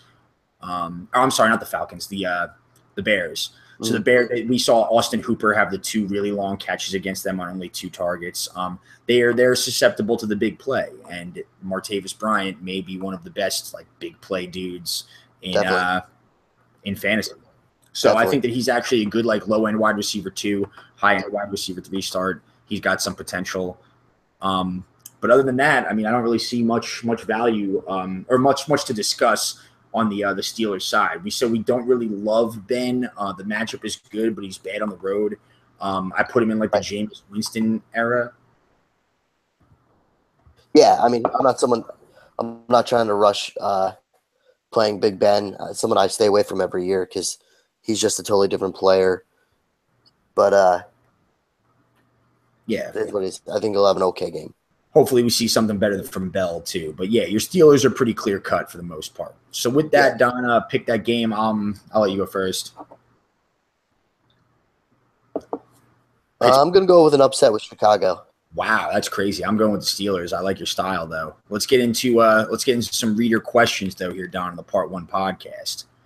So we got Kyle who emailed us. He said, should I play Alex Smith against the Chargers or Jameis Winston, who is playing at Minnesota? Don, what are your thoughts? Alex Smith. Chargers don't Minnesota has a better defense. It's got the hot hand. I think Alex Smith is your way to go. Yeah, I like it too. That's definitely like a decent problem to have as far as those guys, but I definitely am more into the Kansas City situation here. Absolutely.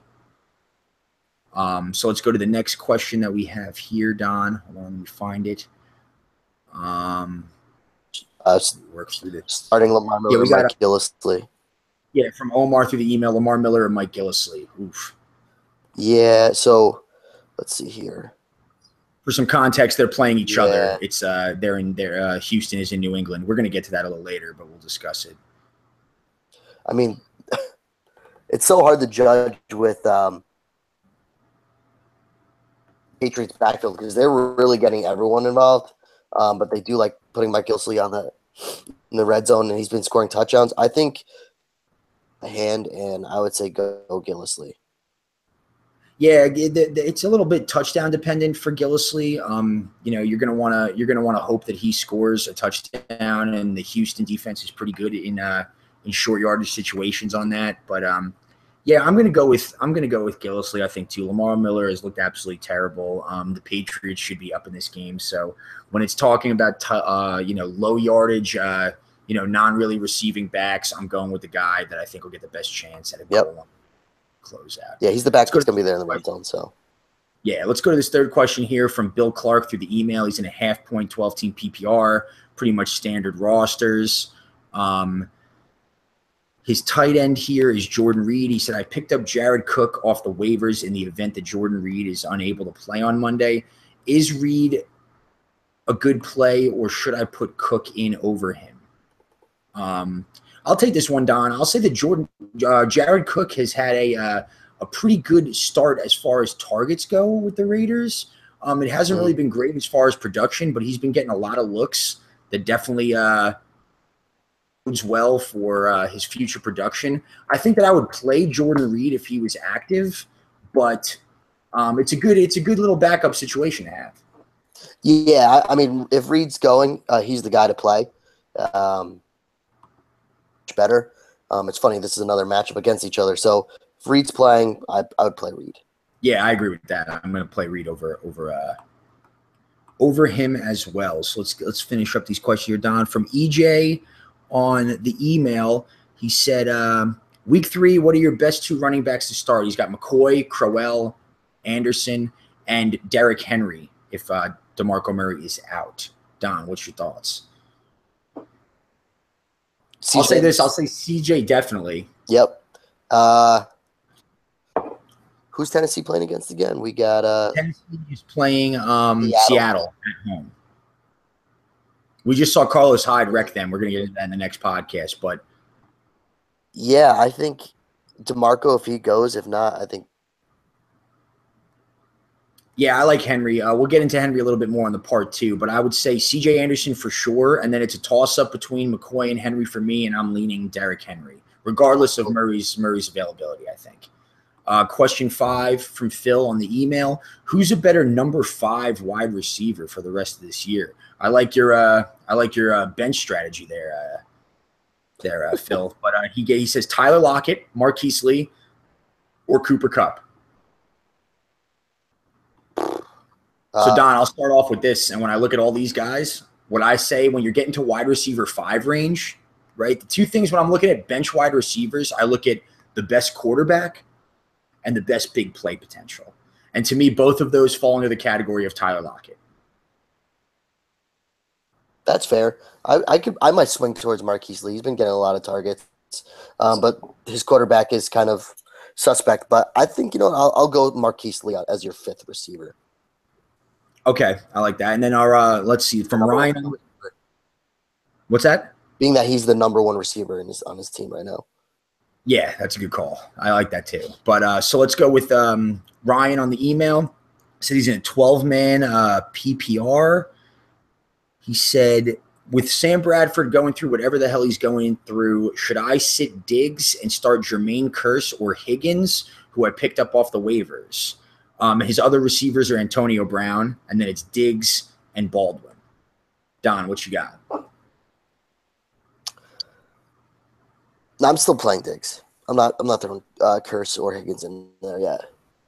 So here's what I'll say. You definitely got to start Brown and Baldwin if you're looking at a flex situation. If Sam Bradford does not play, which I think it's expected that he might, he's questionable with that knee. But if Bradford doesn't play, I'm going with Higgins. I'm like all about Higgins this week. I think his volume will be greater. We'll get into the Vikings on the next quick podcast. But Diggs is just not as safe of a play. And I think when you're factoring in, if Case Keenum is the starter for the Vikings, Higgins has that huge upside. If Case Keenum's the quarterback, Higgins has a possibility for like a huge game more than Diggs would, I think. Diggs, you're just hoping he scraps something, right? That's fair. All right, so the next question here we have from Yehuda here on the email. I hope I said that right. Yehuda, maybe. At the flex position, should I start Jaquiz Rodgers, Emmanuel Sanders, Tariq Cohen, Jordan Howard, or Devontae Adams? Don, I think we're both going to agree on this. Devontae, dude. Devontae Adams for sure, I think. Here's well. Now it's now or never with a little bit, but with Cobb being questionable play, Jordy hurt, that clear cut got to go to. So, but just to circle back around, we did skip the second part of Ryan's question of would you prefer Kyle Rudolph or Eric Ebron this week? Oh, good call, and I will say that where I will take Eric Ebron. Agree, especially if Bradford's not in. Kyle Rudolph's almost irrelevant. Yeah, I think that decision is made for you based on their quarterback situation. But even if Sam Bradford is there, I still think Ebron. So I agree with you. Yeah, definitely. All right. So with that, we are going to wrap up the first part of our week 3 preview podcast, and look for the week 3 part 2 podcast coming at you very soon. For Don, I am Matt, and this has been Let's Talk Fantasy Football. Thanks you for listening. The thanks you was bad. Thanks you. All right, I might actually piss one more time, and then we'll rip through this. I'm sorry. Yeah, this one has way less matches, but we definitely need to. Yeah. I made the second one shorter, but let me just take a quick piss. Go piss, bro. Sorry, and get my bees. By the way, Gurley might get his 4th touchdown here. Fuck yeah, good. Yeah. I mean, not good for me in that league, but good overall. Dude, Joe's gonna fucking crush me. What could we got?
Yeah, let me just check the stats of this game, and then let's roll right back to it. This one will be quicker for sure. Oh, Gurley just got stopped 3rd and goal twice. So looks like they're gonna kick a field goal. I think you're like 2 seconds ahead of me, but I just want to see this. They should kick the field goal too, which sucks. Go up by 14. Or just sling it to Sammy Watkins one time. Oh, he's having an okay game, though, compared to 3 for 77. He's got 77, yeah. It was funny last week. Can you hear me? Yeah, I can hear you. We got a question about Sammy Watkins, and nobody answered it, and you were playing him against me, and I texted Shrek personally, and I was like, Josh Norman, dude, but I can't have Don hear it because I want him to start him against me. It was funny. Hold on, I just want to see what the Rams stats are here. Or no, the Niners. I have this one guy that talks to me about fantasy all the time, and like halfway through the podcast, I saw him text me like, shit, I should have started Hoyer. And I was like, what? Idiot. Bro. All right. Who's his other quarterback? I didn't even ask. I was just like, it's shut up.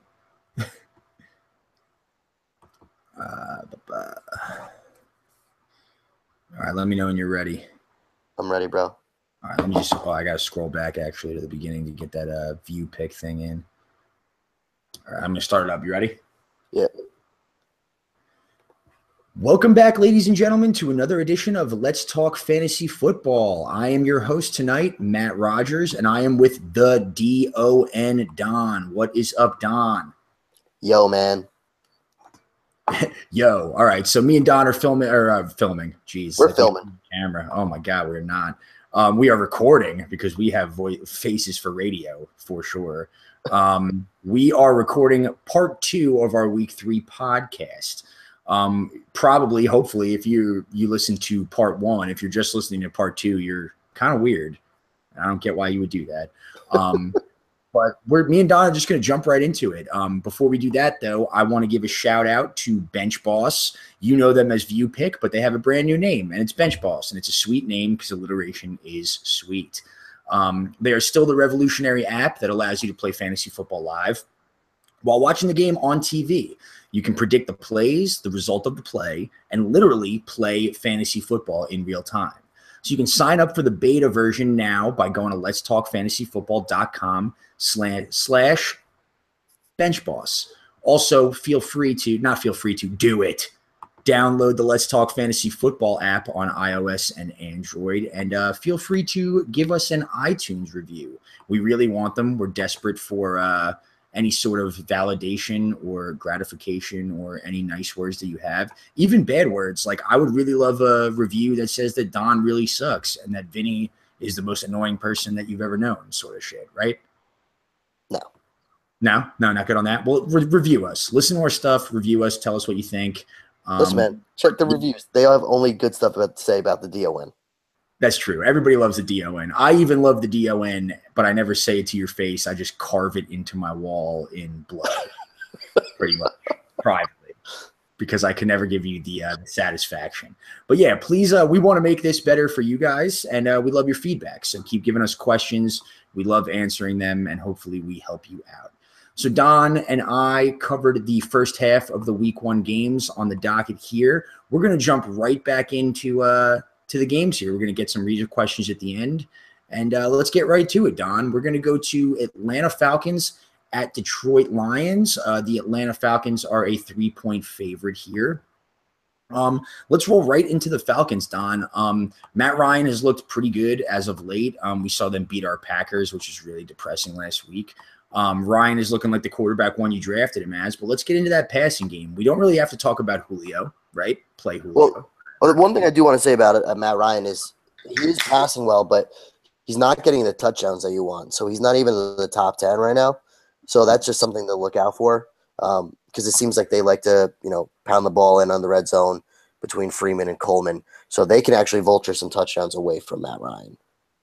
Yeah, I think you're definitely right in pointing that out, but I will say the fact that the offense looks good and that Matt Ryan has not looked bad or thrown like a bunch of interceptions or anything like that means that you got to keep rolling him out as the quarterback one that you drafted him as. I agree.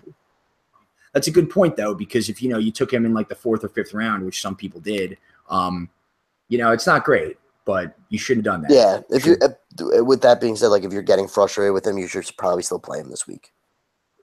Absolutely. There's been no negatives about his game. That running game is great, and you should have known that when you drafted him.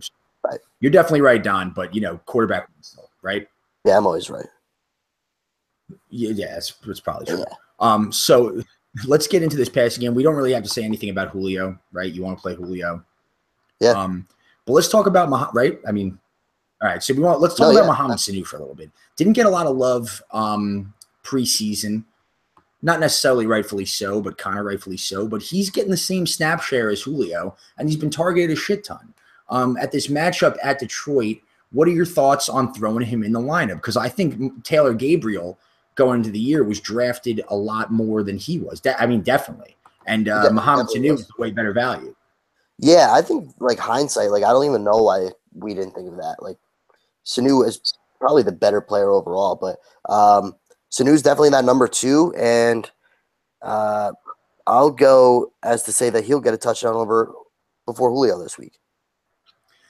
Yeah, I mean, it definitely looks that way. I mean, I wouldn't say he's a better play, but I think the Taylor Gabriel love came from the fact that, since the Roddy White, Julio Jones days, when Roddy White was still relevant, the secondary receiver for the Falcons has always been kind of a mystery, even at the end of Roddy White's career. Right. So I think people sort of factored in the big play potential by Taylor Gabriel, which really hasn't happened. Right. And Sanu has sort of looked like a pretty serviceable receiver too. I think that he's a very high-end wide receiver 4.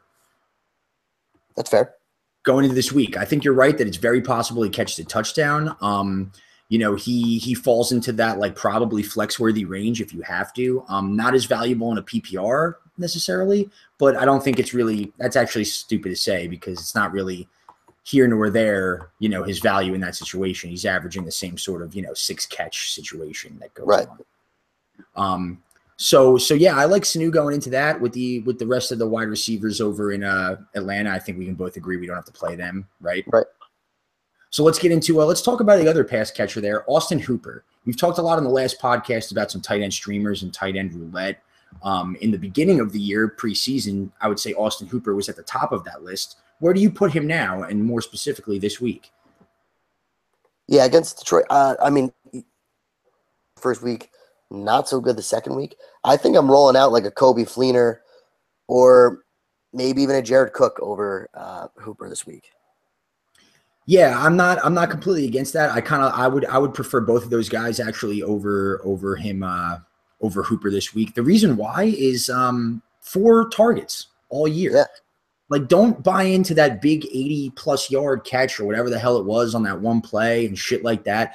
Matt Ryan and the Falcons have been cruising in both their games so far, and Austin Hooper has only gotten 4 targets. To me, when I'm looking at a tight end streamer or a tight end, like low tight end 1, I'm looking for opportunity over big play potential, because how many tight ends really have big play potential unless they're drafted as a top 5 tight end?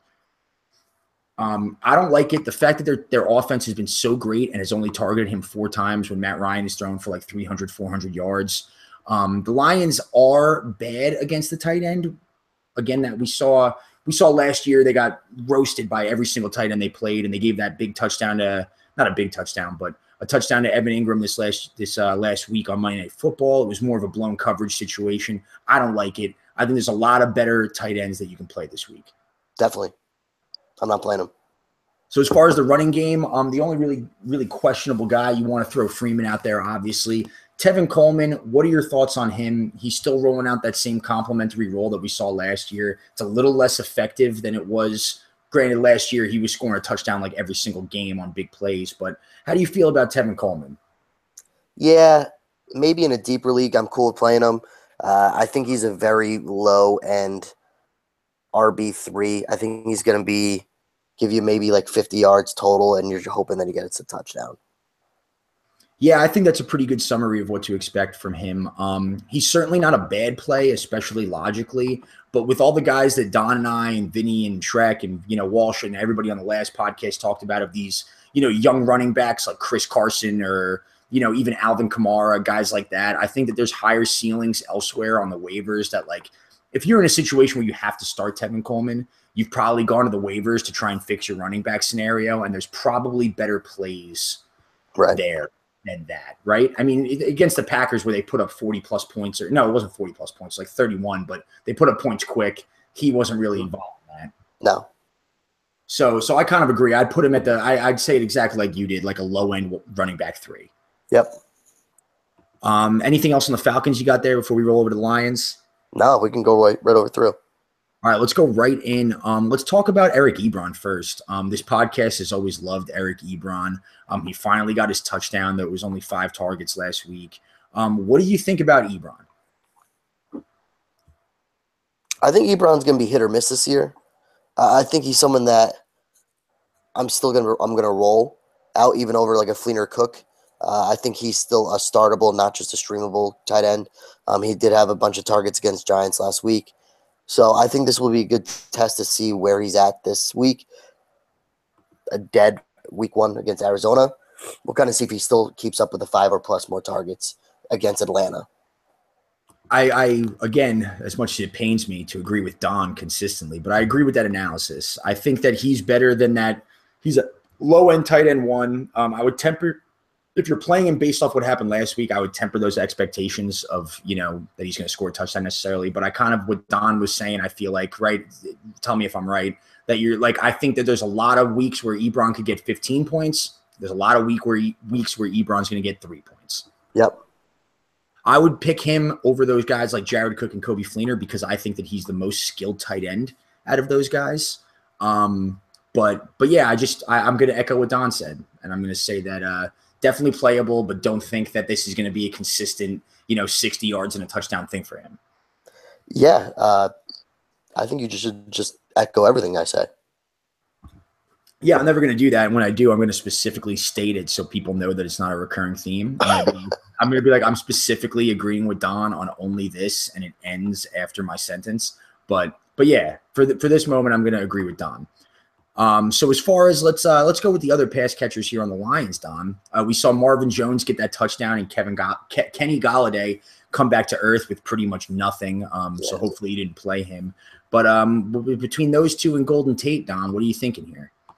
Yeah, I mean, I think Marvin Jones and Golden Tate are starters.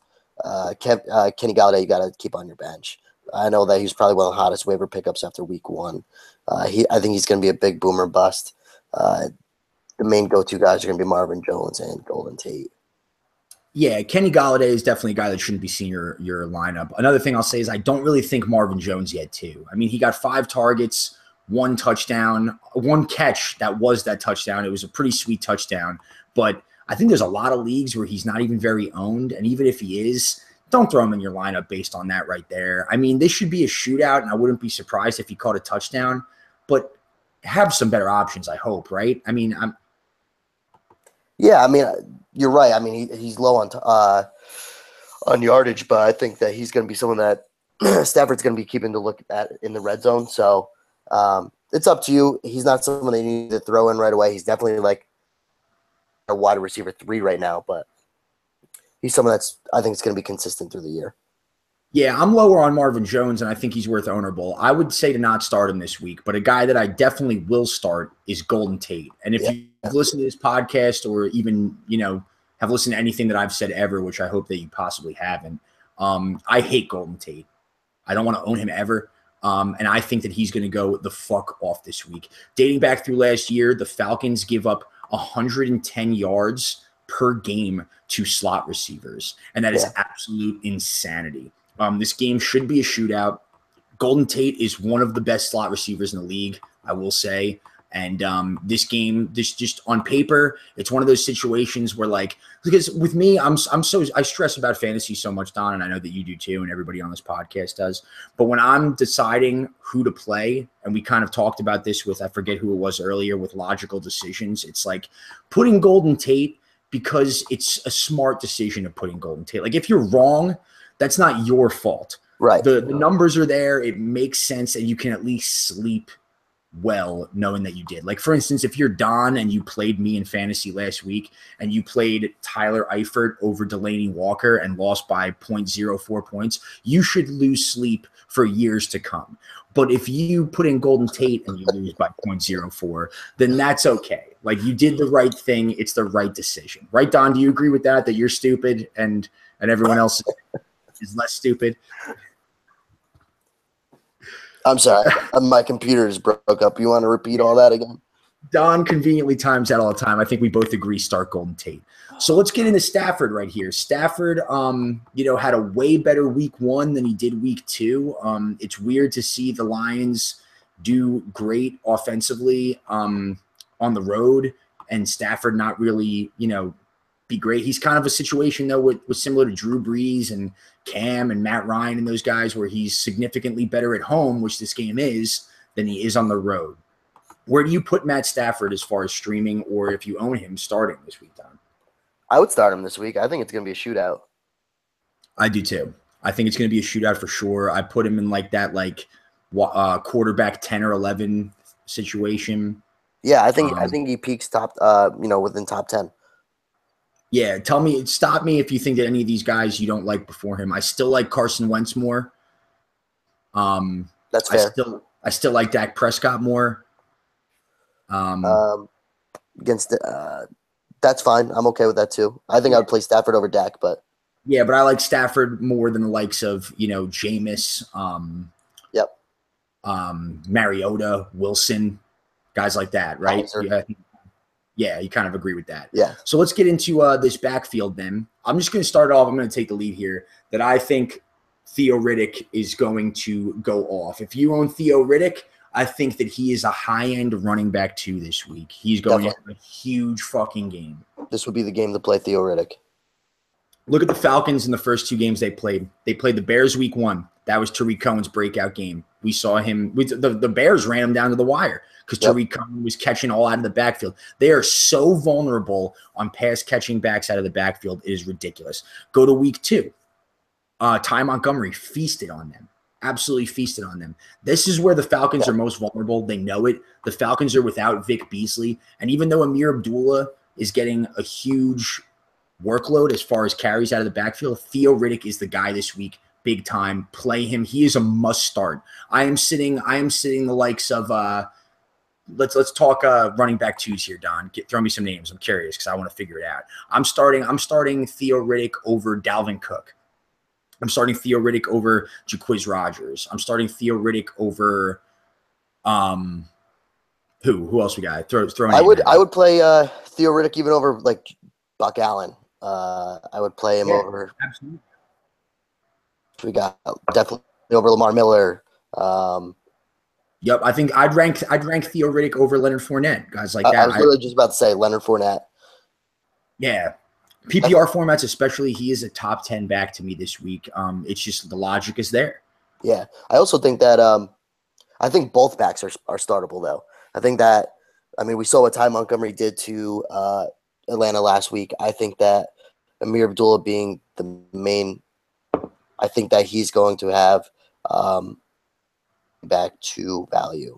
Yeah, Amir Abdullah hasn't been like completely sexy, but when we've been taught, like a theme of this podcast has been opportunity workload. He's gotten over 30 carries for the first 2 games. I think he's got more than 15 each one, and he's still involved in that passing game too. So while Theo Riddick is a huge play because he's their passing down back, Amir Abdullah still sees targets out of the backfield too. So I think that sort of trickles over to him.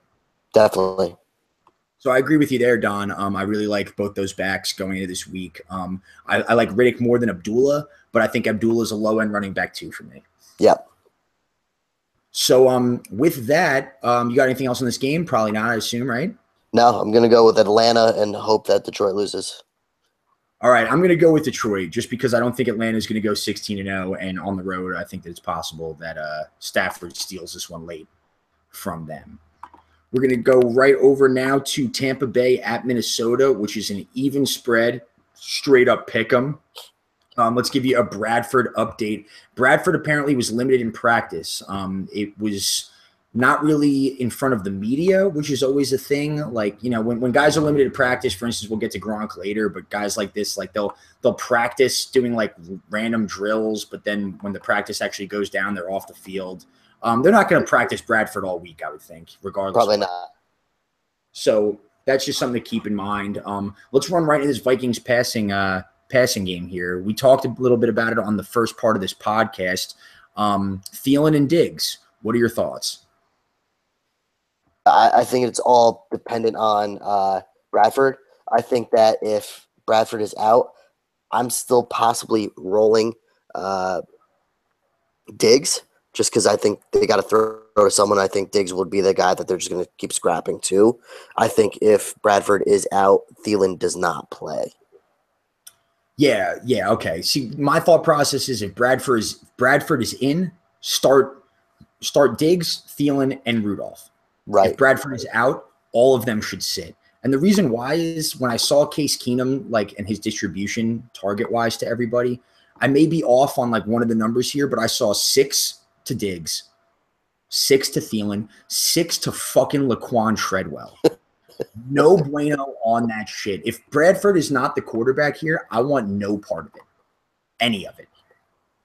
Yeah, that's fair. I think I'm still going Diggs, but I don't feel great about it. Yeah, I definitely wouldn't feel great about it if I was you either. And a fuck no on Rudolph if Bradford's not in. Yeah. I'm saying I don't want any Viking except for potentially Dalvin Cook if Bradford doesn't go. And then I will say Bradford does go. I'm down with all the standard guys that you would play. Thielen, Diggs, they're all good. Agreed. We haven't seen a lot of Tampa Bay to really gauge their defense, but Minnesota's at home and they play significantly better there, like most teams do. Also, just the fact that Case Keenum threw, and not even Case Keenum, but any quarterback, he threw the ball 37 times last week. And Diggs and Thielen only got 6 targets each. Yeah. I don't like that. That's a red flag right there. Making a fair point. Yeah, so Dalvin Cook, I mean, what are your thoughts there? I put him as like a mid-running back too. Yeah, I think he's a solid RB2. I think if you have him, you're playing him. Yeah, absolutely. I think that's all you really have to say there. Don't own Latavius Murray anymore. Nope. Jerick McKinnon is a better own than Latavius Murray, and both of them are not really worth owning. I'll say that. Let's run over to the Bucks here. Jaquiz Rodgers. The clock is a fucking ticking on his value, Don. You playing him this week on the road to Minnesota? Ooh. If you have him, yeah. I think he's a low-end RB2. But I'm not – yeah, I would say he's low-end RB2. I'd play him. Yeah, he's getting the bulk of the carries, which I like. He didn't really do much with that like 19 or 20 carry workload that he had, but he is a pass-catching back. Seeing like Peyton Barber is not sweet when you are trying to do this, but I could totally see that like vulturing a touchdown there. But again, I think Jaquiz Rodgers is good. You're gonna have to talk yourself out of playing him, I feel like, more. And if that's the case, then just do it, you know? Definitely. I kind of like him. That's just me, but especially what's up? No, yeah. I just think he's still playable. Yeah. Anybody that's questioning it, they'll be talking themselves out of it, and I think that right there is a you may have better options, but I like it. The workload is there. In that passing game, what are your thoughts on Jameis? Not really a huge. I'm not playing Jameis. Yeah, you're not playing Jameis. I don't hate that. I don't hate that. It wasn't a good start for last week against Chicago. You're going against Minnesota at Minnesota. They have a better defense than Chicago. Yeah, at Minnesota too. Tell me if you disagree with any of this. Over Jameis, I'm starting Carson Wentz. I'm starting. I don't want to say Jay Cutler, but I might be starting Jay Cutler over him. Against the Jets, I would play the Miami Dolphins quarterback. Yeah, I'm playing the Dolphins quarterback over Jameis. I'm playing Russell Wilson or Jameis. I'm probably gonna go Russell Wilson over Jameis. I think I would too, but it's like by a hair. But that tells you where we're at on this. Right. So that's it right there. As far as the pass catchers, Mike Evans is a must start, right, Don? Yep. As far as the tight ends, if you were a guy that wanted to get cute with OJ Howard and got pumped that he caught a pass, him and Cameron Brate are like splitting the snaps. Just don't do it. Avoid this shit at all costs. Yeah, no. And then the only other guy that's really relevant would be Deshaun Jackson. What are your thoughts here? He got some decent targets in this game. I mean, he got 7 targets, which is nice. I don't think I'm playing him. I wouldn't be mad at you if you're like if you're like a 3 receiver league and you got a flex and you need to play him because the targets are there. I just don't think Jameis is going to have that good of a game, is why I would say him. Yeah, I'm gonna do something that I say about Deshaun a lot, and it's definitely like thinking way too much, but fuck it. Is that like if your team is in a situation where you're like a little banged up, or you got guys that have bad matchups, like say you had like, you know, like a Jordan Howard and DeMarco Murray, or something where you're making some running back two plays that you don't really love, that's when it's good to play Deshaun Jackson because he can hit that home run for you. Right. If you're a guy that you're like, I have a bunch of matchups and like I'm gonna roll out Russell Wilson still, or like Mariota I'm sticking with, or you know, just something, or you're streaming a quarterback. That's when Deshaun Jackson can work into your flex wide receiver 3 situation where you're like, you know what, it's worth it to take the risk that he hits the home run. Yeah. Because that may be the only the only way that I win this week. Just throw $1,000 on red and hope it hits. Exactly. That exact sort of situation is that if you're thinking that like, hey, my team is very average both on matchup and health, then like you got to go upside guys. And Deshaun Jackson, regardless of matchup, regardless of team, whatever that dude does in the NFL, he will always be a dude that at any point could catch a long touchdown. Definitely. So with that being said, Don, pick this game. I'm going Minnesota at home. I'm going to go Tampa Bay just because whatever on the Vikings. Let's get into Houston at New England. This is something we got to talk about pretty in depth. New England is favored by 13.5. Holy shit. Let's talk about Gronk. Gronk said that his groin is nothing serious, but he didn't practice Wednesday. He was slightly increased in his workload Thursday. I hear you giggling at Gronk saying the groin is nothing serious. Yeah. But he slightly increased his practice workload Thursday. He says it's not a big deal. This just screams game time decision for me. I think he's going to play. I do too. Let's get this out of the way. With all the rest of the injuries, he's going to probably play if he's even like 65% or more. Right. And if that's the case, even if it's in a decoy capacity, I was just going to ask and you answered. If Gronk is ever active, you're playing him. That's the bottom line. Brady, same deal. You're playing Brady. Fuck whatever people say about the Texans defense. You're playing Brady. So let's get into the nitty gritty of this shit. Chris Hogan was banged up after that big game that a lot of us predicted going into that week. But he practiced in limited fashion. Danny Amendola also back at practice this week after that concussion issue. So what is your thought process on these secondary receivers now? We also saw Philip Dorsett work into the mix, but does Amendola's presence scare you on all these guys? If Amendola's in, I think that really takes back Chris Hogan quite a bit. And I think that Amendola would be the guy with probably the most receptions out of all of them. Yeah, I agree. Where if Amendola's in, I think there's a lot better spot start, guaranteed workload receivers that you could get. And Walsh talked about on the last podcast when he said that like James White should still be getting these targets, and he did last week. And I think that James White would be better flex. But like if you're playing Chris Hogan or Amendola, which you probably wouldn't be, but if you are, they're in your flex region. Yep. So James White's a better flex play there for sure. I would say so as well. Yeah, so let's roll into this backfield then. James White, I put him in a PPR format situation. Running back 3, maybe flex worthy. I do like his potential target share. You don't have to do it. Yeah, I was with James White. I have in one league. I was actually in debate with him and Sammy Watkins. I put James White in today, and then I was like, at game time decision, Sammy Watkins.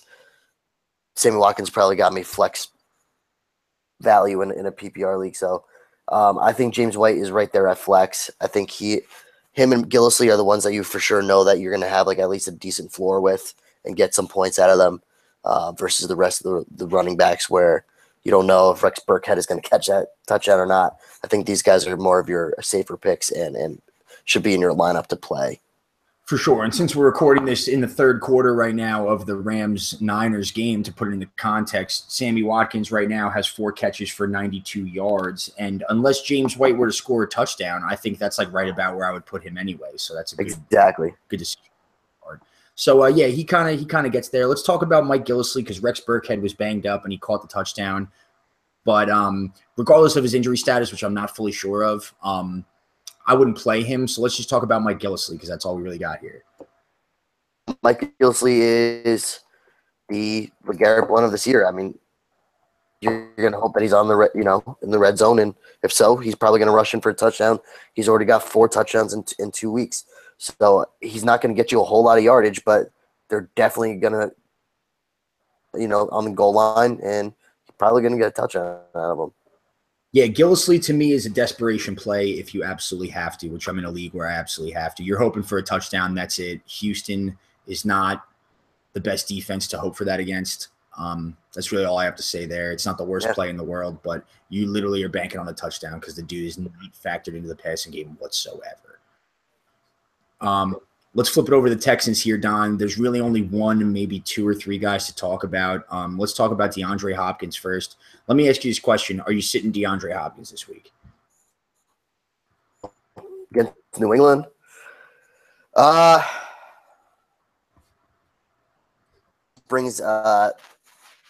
I'd still play Hopkins, even it's New England.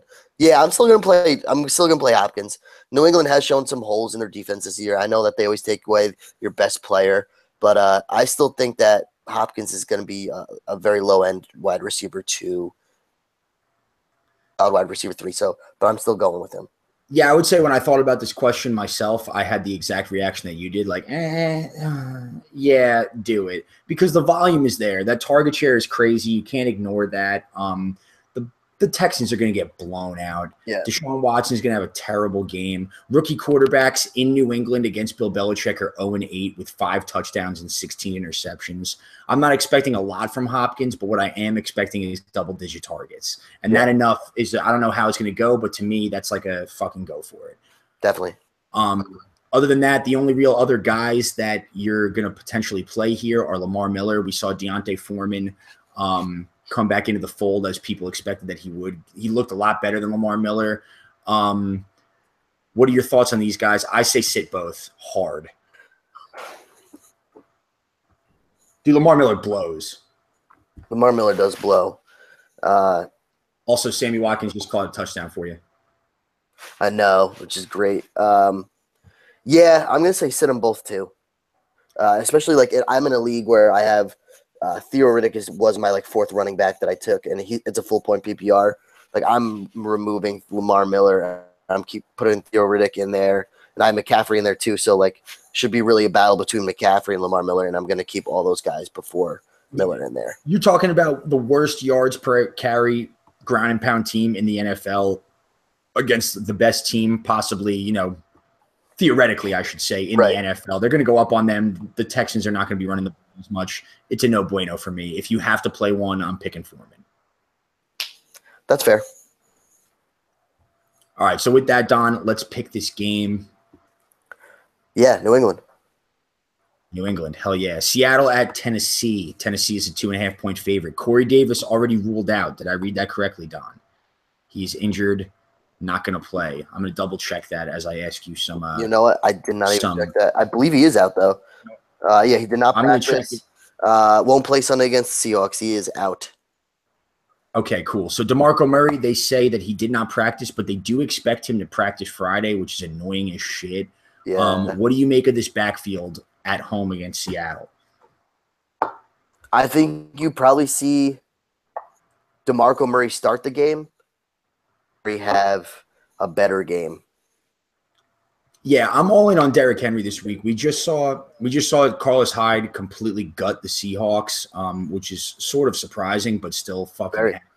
Yeah. As far as yards after carry in the NFL right now, Derrick Henry completely far and away leads the entire NFL with 3.6 yards after contact. I believe the next highest, and I'm not sure of who it is, but I think it's somewhere in the 2.8 to 2.6 range, and it's CJ Anderson or Chris Carson or something like that. But Derrick Henry is a beast. This is his backfield to take. Do not start DeMarco Murray, regardless of what the situation is. I've looked at some mainstream sites rankings that still put DeMarco Murray as running back 19 or 20 and Derrick Henry later on. Derrick Henry is going to get the workload here. He looks phenomenal. Yeah. He looked good last year too. He did. They just had DeMarco in front of him.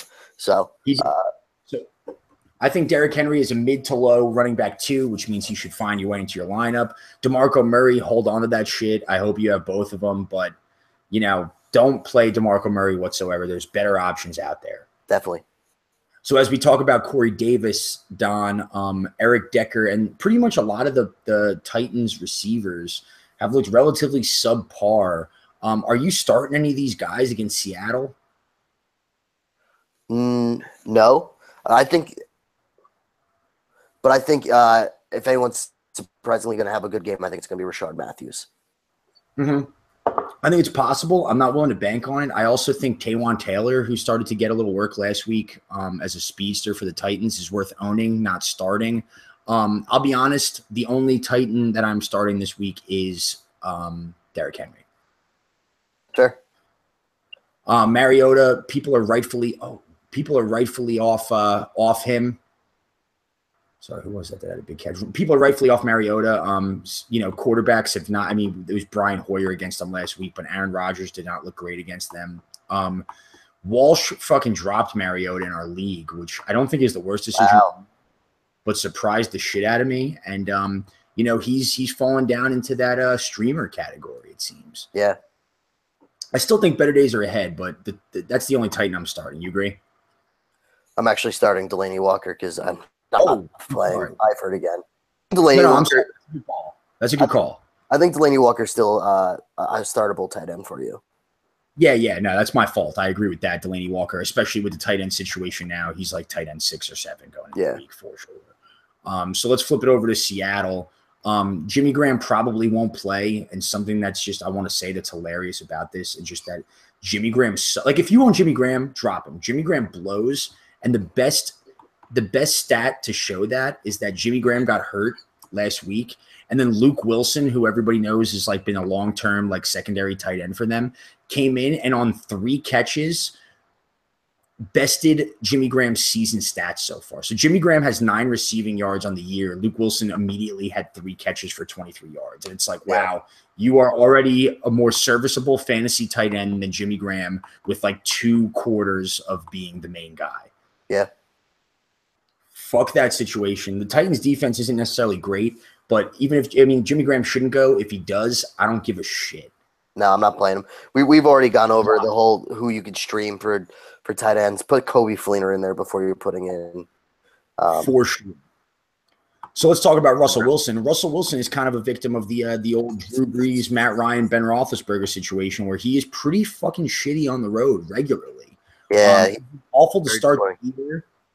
A big part of it is not necessarily him, I think, but the Seahawks' abysmal O-line. You playing Russell Wilson this week? I am not. I'm actually in my league. I have him and Mariota, and I'm putting Mariota in right now. Wow, that's very interesting. I don't necessarily hate it, but that. I mean, that should show right there that you're playing a sophomore quarterback that's also been struggling against the Seahawks instead of Russell Wilson. Yeah, I'm not down with Russell Wilson right now. I like this. I like the likes of Deshaun Kaiser, Jameis Winston, all these guys more than Mariota this week. Russell Wilson this week. I apologize. Stafford, Wentz, all these dudes. So with that being said, let's get into that receiving core. Paul Richardson is a badass. Let's say first. I know they talked about it previously, but did you see what happened in that game with him? Paul Richardson, no. So Paul Richardson dislocated his finger, and the bone of the finger actually broke through the skin like a compound fracture of his finger. And then he taped it up and went back into the game and caught that game-winning touchdown at the end of the game. So he's an absolute badass. He's not being targeted still as much as Doug Baldwin, even though he's been a little bit more productive, especially in week 2. But Tyler Lockett, as we kind of alluded to before, came in with 9 targets. The same amount of targets and catches as Doug Baldwin. So what are your thoughts going into Tennessee on these dudes here? Yeah, I think the only one that's startable is Doug Baldwin. I think Tyler Lockett's someone you can look out for the season now that, Jermaine Kearse is out of there. That now really opens up Tyler Lockett a whole lot more. But again, I'm down on Russell Wilson against Tennessee this week. I think the only pass catcher that you're really looking to play is Doug Baldwin. Yeah, I wouldn't be surprised if Lockett had a top 30 week, but definitely don't bank on that shit. Something that's also funny really to bring up real quick is that the Seahawks traded away Jermaine Kearse to the Jets, and he has more touchdowns this year than their entire fucking team, which is really funny. So to jump into that backfield, Eddie Lacy shouldn't be owned. I think everybody probably knows that by now. Chris Carson is the dude. He's averaging like 2.8 yards, like I said, after contact, like the other guys. He got like 20 carries. He got fed. He seems like that like 2015, like Thomas Rawls breakout. He's the guy to own there. He's a low-end running back too. Actually, maybe high-end running back too. I love him this week. Yeah, that's cool. I think you should play him. Yeah, start him for sure. So I think we kind of covered the Seahawks there, covered the Titans. You got anything else on these guys here? No, that's it. Pick it, bitch. I'm going to go with Tennessee. All right, I will go with Tennessee as well. And with that, me and Don are going to break for a live read and wrap this shit up. 1 second, Don. Dude, I don't know if you've been paying attention to this game. What's up? I don't know if you've been paying attention to this game, but this game's like high scoring as shit. I know, it's weird. I'm sorry. This is like taking the whole game. We should wrap this shit up. Thankfully, this is the lesser part of this. There's only 3 games we got in question. So, you ready to roll? Yeah. And welcome back. That was our advertiser there, Bench Boss, formerly known as View Pick. And me and Don have 3 more games to go here in the week 3 preview. I'm sorry, 4 more games? Yeah, 4 more games. And we're going to jump right into it. Cincinnati at Green Bay. Suck it, Vinny. Me and Don get to talk about Green Bay. Green Bay is a 9-point favorite. The Bengals absolutely blow. Yeah, they blow so hard. Oh, my God. Vinny blows. The Bengals blow. Life is good. Jay Cutler blows. The Jay Cutler doesn't really blow, and then the Packers sort of blew last week. But we'll edit that out later. We'll tell Shrek to edit it out. Let's get into the Bengals here first. Eifert did not practice Thursday. The word is the Bengals do not expect him to play. For fantasy owners, that's probably just good to have clarity this early in the week. Right, Don? I mean, definitely. You're a two tight end owning bitch. So you already got Delaney Walker. Need options, bro. Yeah, instead of me having to stream, now I got Delaney Walker I could throw in there. I'm so happy that we have a week where we cannot debate whether or not Andy Dalton is a streamer. Because even though the Packers defense sucks, fuck Andy Dalton. Yeah, Andy Dalton has not thrown a TD yet. Yeah, so let's jump right into the Bengals here. AJ Green, I think, is going to have a huge week, a must play. We saw not really anything as far as secondary receivers. Brandon LaFell works in the mix. John Ross hasn't really done much. He fumbled in his first touch and didn't see the field. As far as pass catchers, if Eifert is out, is anybody but AJ Green even worth starting? No, definitely not. I mean, no one has scored a touchdown for them. So AJ that's true. They don't have a touchdown. It's pretty crazy. You are correct. But here's one thing. Let's roll right into the backfield then. Here's something I'll say. So Walsh, crazily, and I hope Walsh listens to this, said to drop every single Bengals running back.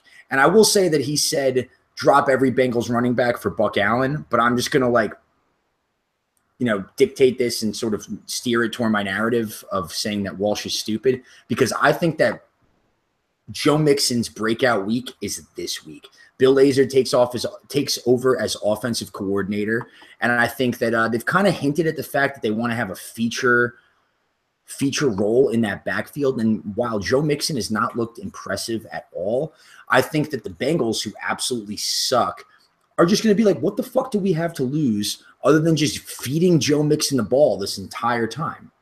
Well, you would think so, and especially against a really depleted Packers defense, as always. But again, this is another play that you have to have pretty big balls to decide that you're going to play Mixon this week in your fantasy lineup. Yeah, you're right. I wouldn't say the play Mixon necessarily, but I truly do think. But don't be surprised, is what you're saying. Yeah, I think that he's going to have a huge week. You're right. In the front 7 of the Packers, 2 of their 3 best players, excluding Clay Matthews, are hurt, with Nick Perry out, and Mike Daniels probably not going to play. But I won't say to play Joe Mixon. Actually, you know what? fuck it, man. I'm going to be so in on this and I'm going to say Joe Mixon should be in your lineup. It's definitely me being selfish and wanting to be right, but Joe Mixon is going to have at least 15 touches. And let's make a little bet that you don't have to really bet anything on, Don. But I'm going to go that Joe Mixon is going to have at least 15 touches, and he's going to have at least 90 yards and a touchdown.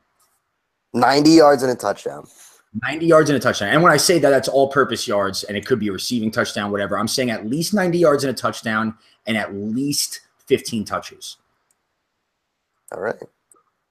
Put it down, write it down, cement it, and then if I'm wrong, then just don't say anything to us at all and just accept that you listen to me and you're stupid for doing so. Never knew you had such big balls, man. Yeah, man, the balls are huge. Balls are huge here. They're clanking. I got to take 2 seats on planes, one for each ball. So I got obese balls. Remind me not to sit next to you on the airplane. Hell yeah, man. Unless you want to hold one of my balls, which you did this past week. I'm good, dude. Yeah, you may want to, regardless. Okay, so I think with the Bengals, that's all we really have. AJ Green's the only guy you should really be starting unless you're me and you're kind of drunk and you say to start Joe Mixon. Right? Yeah. So let's roll over to the Packers here. Let's give some injury updates. So if you listen to Walsh and Vinny's podcast, they gave the correct Jordy Nelson news, but it wasn't updated that Jordy Nelson was questionable as shit, especially when they recorded that podcast on Tuesday. But right after that, Jordy has not missed a day of practice, and according to him, his quad is completely fine, and he expects to play. Sweet. Yeah, it is sweet. But what his role is not necessarily known. So before we get to the value of these guys, let's talk about Randall Cobb's injury. Randall Cobb was thought to have a shoulder injury. It's now been said that it's a chest injury. He did not practice Wednesday, did not practice Thursday. Not really sure what his potential availability is. What are your thoughts? Because Geronimo Allison, obviously, I think Devontae Adams is kind of set in his value, but Geronimo Allison stands to make the most of this potential situation with these guys out. What are your thoughts on him? Yeah, I mean, the only thing I would say with Geronimo Allison is I kind of think if it's Cobb that's out and we see a lot more Jordy, I think that you might see more Jeff Janis role that could take away from Geronimo Allison. I get where you're coming from on that. I don't think it's true. I thought you were going to say something that I literally have written down, and it's that if Randall Cobb misses, then Geronimo Allison is extremely valuable. If Allison and Jordy both play, I'm sorry, if Cobb and Jordy both play, Allison has literally no value, obviously. If they both miss, I don't think you should start him still, but it's definitely I don't think he's a play. I would think if it was Jordy that was out, Geronimo Allison takes a bigger role. But see, because my thought process there is like when Jordy was out in the first quarter, why would Jeff Janis not be in the game over Allison, who was suspended for the first week? You know, like I felt like that was pretty indicative that Allison was the guy instead. But what I will say is now, what are your thoughts on this? If Cobb, I think Jordy's going to play, but if Cobb and Jordy are both out, what are your thoughts then? Of playing Geronimo Allison? Yeah, I'm cool with playing Geronimo. I think Geronimo Allison would be, if that's the case, it's a really good DFS play, and I would be cool, especially in maybe a 14-team league or 12-team of throwing him in a flex and hoping that Rodgers goes the fuck off, which we need him to do. Yeah, we do. Montgomery's a surefire play. I'll say that if Randall Cobb is active, you got to play him. He's got 24 targets in 2 games. They've been feasting out of the slot with him. I like it. They did say that they are going to lessen Ty Montgomery's carry share, whatever it is. Interesting. I don't know if that translates to lack of workload. You know, like I think he'll still see the field, but that is definitely worth noting. Mm-hmm. Like I don't know why they would. I didn't read that, and I don't know why they would say that after like a great game. But I think they just don't want to. In the sense of he just did so much against Atlanta that maybe they're not trying to beat him up, but they did say that they might lessen it up, meaning maybe you'll see a little bit more Jamal Williams, but that doesn't mean you necessarily should worry about Ty Montgomery not being able to, be that low-end RB1 for you. Yeah, I would say that means more that he'll get less carries, not less work. If that makes sense. Right. So with that being said, Rodgers is obviously a must start. Last thing I'll say on the Packers is if you own Martellus Bennett, drop that shit real quick. He looked awful the last game. There's no reason for him to be playing. Richard Rodgers was a better tight end for them last week. Just get rid of Martellus Bennett. There's so many better options out there. Yeah, he's making me miss Jared Cook, man. For real. For real. Which we'll get into in a second. But with that, I mean, you got really anything else on the Packers here? That's about it. Wait, the last thing I'll say, we should actually get into this. If Jordy is active, are you starting him? Jordy, if he's playing. Okay, you're right. I'm not even going to say anything else. There's no – Cincinnati sucks. Jordy, no if Jordy's playing, that's Rodgers' guy. Yeah, I'm not even going to confuse people by getting into overthinking with it. So with that, I will pick the Packers. I assume you pick the Packers. Go Pack, baby. And a quick you suck, Vinny. So Kansas City Chiefs at LA Chargers. Let's go with the Chiefs first because they're easier shit to analyze.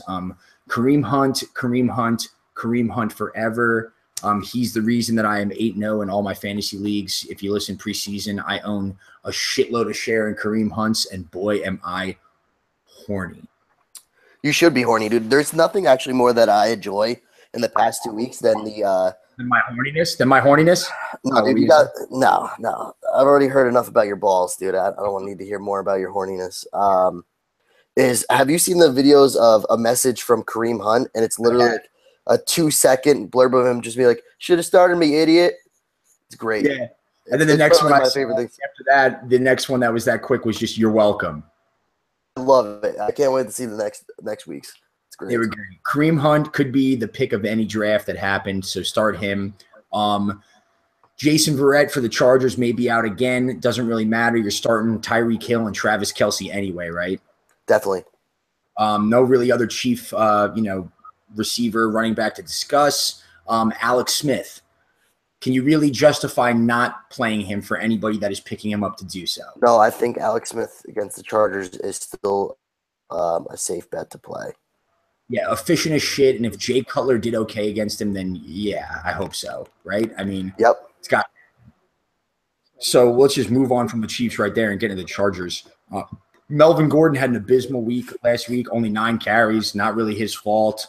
I think you're still rolling him out there against the great Chiefs front 7, right? Yep, you're still rolling him.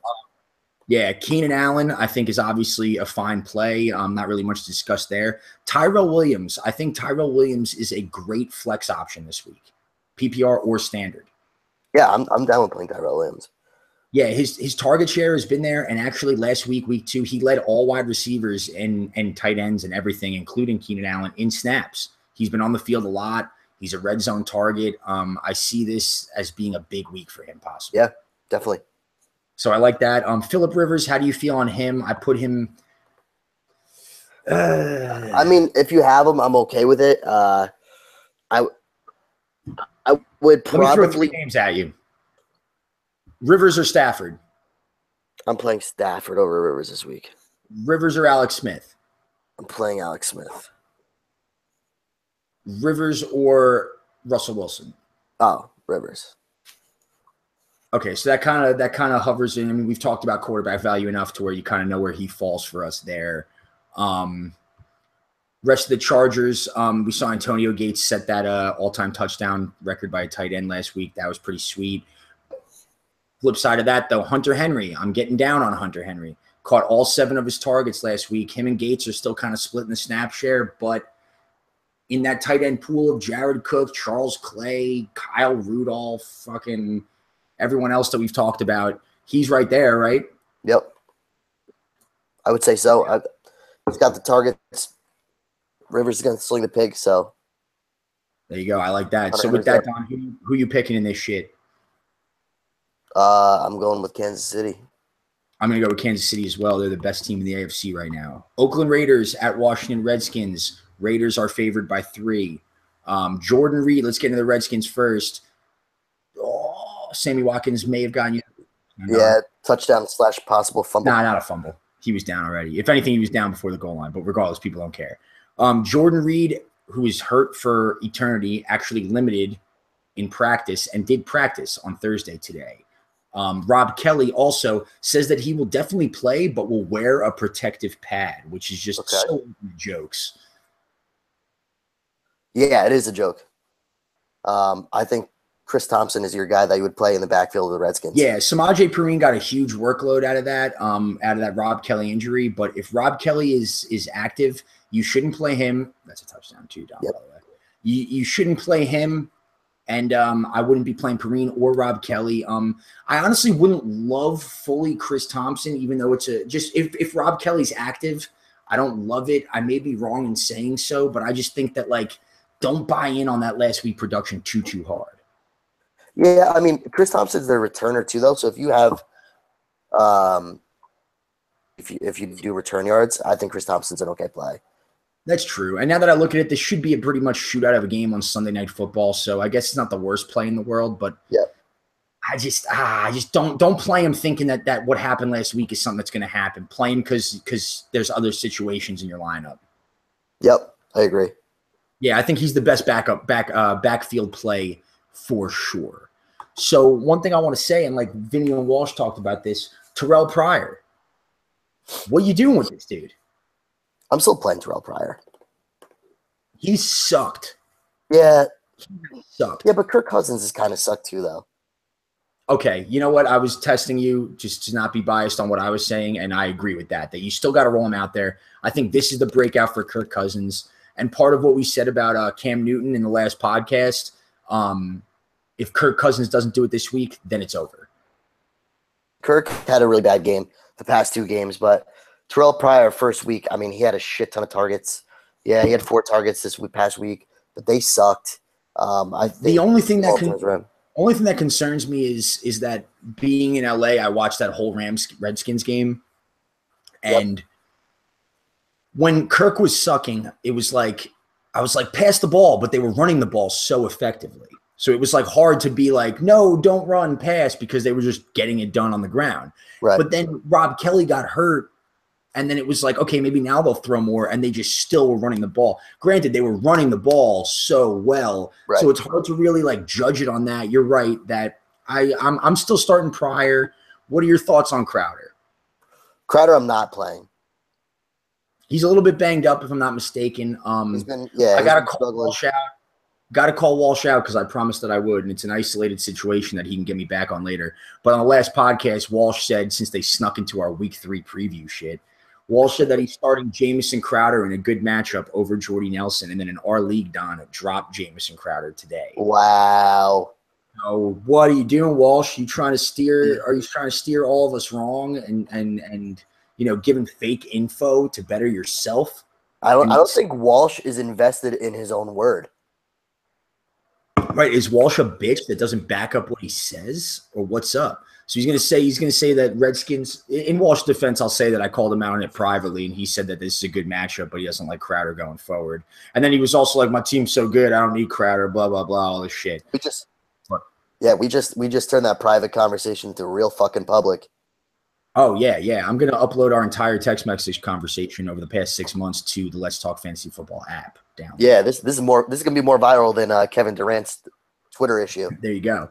But so, all right, I'm kind of down with Crowder. There's probably better options. Don't love it, but it's a good matchup. If you have to, and you're kind of torn between a couple guys, go with the better matchup. Crowder does have a good one. Definitely. But with that being said, if Jordan Reed is active, are you playing him, Don? So here's the thing, though. So Jordan Reed is Monday night, right? So Sunday night. Oh, it is Sunday night. I'm an idiot. Which gives you, I guess, Monday night. That's the only thing. So that leaves you one more matchup for tight ends. Follow it closely. See where you got for Sunday. If he's playing, you're definitely throwing him in there. Yeah, okay, that's cool. I think he's going to be active, and I think you got to play him regardless, but definitely not sweet. So on the Raiders side of the ball, Derek Carr's a must start, right? I mean, the Raiders might be one of the least need. You don't need to analyze them at all. It's Crabtree, Cooper. Well, Cooper. I mean, you want to talk about the whole Crabtree Cooper, where Crabtree just took 3 touchdowns, possibly the number 1 receiver right now there. Right, but then week 1, Cooper was getting all the red zone targets. So I think both of them are top 15 wide receiver plays for sure. They both have to be played. Yeah, especially in this game. They both have to be played. Derek Carr needs to be played. He's averaging over like 21 fantasy points per game in the first two games. That's the Jets and the Titans, but whatever. The Redskins aren't too much better. I'm not factoring in Josh Norman to Crabtree or Cooper at all. I would play both of them. Yeah, so let's talk about Marshawn Lynch. Marshawn Lynch shall feast. The Raiders fullback is a little bit banged up. Richard there. Whatever, doesn't matter. Play Marshawn Lynch. That dude was and flapping those dreadlocks all over the place last week. He got hyped. Mm-hmm. His dreadlocks during that dance looked like, actually, you know what? I'm not going to make that perverted genital joke about our fantasy matchup, Don. It's not right for the public. So let's just move on to Jared Cook. We talked about him kind of. We alluded to him in the tight end streaming pool. Mm-hmm. You know, yeah, he would be a decent streamer this week. You've heard it. So pick the game, Don. What you got? I've got Oakland. I'm going to go with the Washington Redskins at home because I think these teams are just evenly matched. And again, it's like Raiders won't go 16-0. Redskins got to right the ship, so I'm picking them. Last game, Monday Night Football game, Dallas at Arizona. Dak Prescott was banged up going into the week. Practiced fully today. You're starting him, right? Yeah, I mean, come on. What is that? His first bad game in his second season in? Oh, well, dude, I'm thinking he got 16 points against Denver. That's it. I'm fine. Like, that's your hardest matchup. Again, you're going to throw 16 points against Denver. I'm cool with it. You're in. So let's go. Playing. And Arizona sucks this year. You know. Yeah. So let's talk about the receiving core. Dez Bryant. What do you think about Dez Bryant? He's going to be He's going to be shadowed by Patrick Peterson. And actually, you know what? I'm going to take the lead here. And I have some stats on this. So first off, it's crazy. And not very, great matchups for the Cardinals. Or I should say they were good defensive matchups for the Cardinals. Don, guess how many yards Patrick Peterson covered receivers have total this year? How many? 11. Wow. 11 total yards he has given up through the air. But in the last two games that the Cowboys have played the Cardinals, Patrick Peterson has completely shadowed Dez, and in each game, Dez has caught a touchdown. So what the fuck do you make of that? I don't know. That's bizarre because Dez has been shown to be, stopped by higher-end cornerbacks like Janoris Jenkins. So you would think Patrick Peterson would be able to. If that's the case and you want to go and keep running with the stat line, I say it's just a short yard red zone play, and I still don't think Dez is going to do too much. Right, but you got to play him, right? I would still play him. I think you got to play him just because of where he ranks as far as, your team and receiver. And then what I would look at is like, oh, shit. Like, for instance, week one when we were saying don't play Alshon Jeffrey because he's going against Josh Norman or any sort of cornerback wide receiver matchup. But then you look and you're like, hey, here's an elite corner against an elite receiver.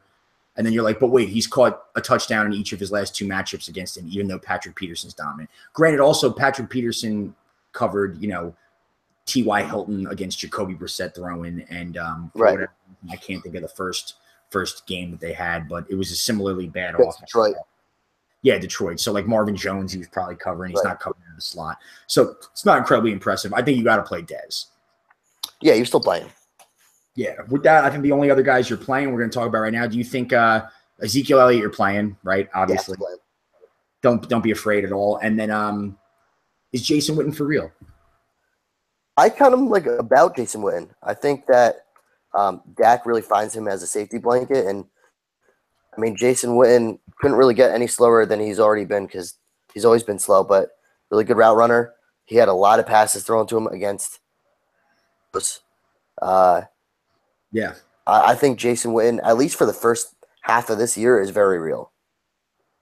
Yeah, I'd say for the tight end decisions that you have to make too with the injuries right now, every borderline tight end that we've brought up, I think he's a better play than probably. Definitely. There's no reason to not. Definitely. So with that, I mean, another thing I'll say, this is not something you should bank on unless you're playing daily fantasy, but I think Terrence Williams is going to have a huge week this week. I think it's just going to be that 1 week that, how there's that 1 week every year where Terrence Williams catches like multiple touchdowns. Yeah, pisses off everyone. That week, I don't think it's anything you should bank on, but just the Cardinals defense is sneaky good with Matthew in the middle and Peterson covering Dez. That like I just see Terrence Williams like having something going on. I'm just making a little selfish call. Yeah. Flip over to the Cardinals. What do you think about this? I'm assuming by you skipping is not playable, but I think it is Cole Beasley. He's kind of had back to a Cole Beasley of past before last year, but he still did get 8 targets last week against the Denver Bronco defense. What do you really expect for Cole Beasley going forward? I think if you picked Cole Beasley up, you know why you did, and it's worth holding on to him through this week if it's not great. And he could be the guy that is the benefactor of what I'm talking about instead of Terrence Williams. But definitely don't throw him into your lineup this week. And I think that he's, certainly a fine wide receiver 6 for the context that we're putting. Yeah, that's for fair. Sure, in PPR formats especially. So to flip it over to the Cardinals, the Cardinals backfield, you touching any of it, man? I mean, fucking what the now they're saying that Chris Johnson's load is to increase, but do you really want to be playing Chris Johnson? Like, I'm assuming you don't. I don't want to touch any of it. Hold on to drop Kerwin Williams hard. Yep. Hold on to Andre Ellington if he's your last running back in a PPR format to see if it's worth it going through this week. This should be the last week, and you'll know after this. Chris Johnson, there's better options, man. I don't like it. I'm not about that either. I mean, we'll see, but I mean, Chris Johnson's old, dude. I'm not about it. I think we can both agree that none of them are startable. I'm not playing any of them. Maybe one of them is ownable, maybe. And if you want to take a flyer on Chris Johnson or Andre Ellington in PPR, fine. But please don't start any of them. Right. To get to the pass catchers here, Fitzgerald was underwhelming in that whole John Brown injury situation. They played against the Colts, which is a great matchup. And it was weird because J.J. Nelson is leads all wide receiver in yards right now. And Jaron Brown got, if I'm not mistaken, like 14 targets. Yeah. Like every once in a while, though. What are your thoughts on this whole situation? I mean, are you playing any of these guys this week against Dallas? Because Dallas secondary. I'm not playing Jaron Brown. I would play J.J. Nelson if he's healthy. The thing is, he's got a hamstring issue that he's working out, and he hasn't really been. I think if he's a go, I think he's a cool play. I think Fitzgerald could possibly play in the flex, but that's about it. I'm not going to and trying to play Jaron Brown or John Brown.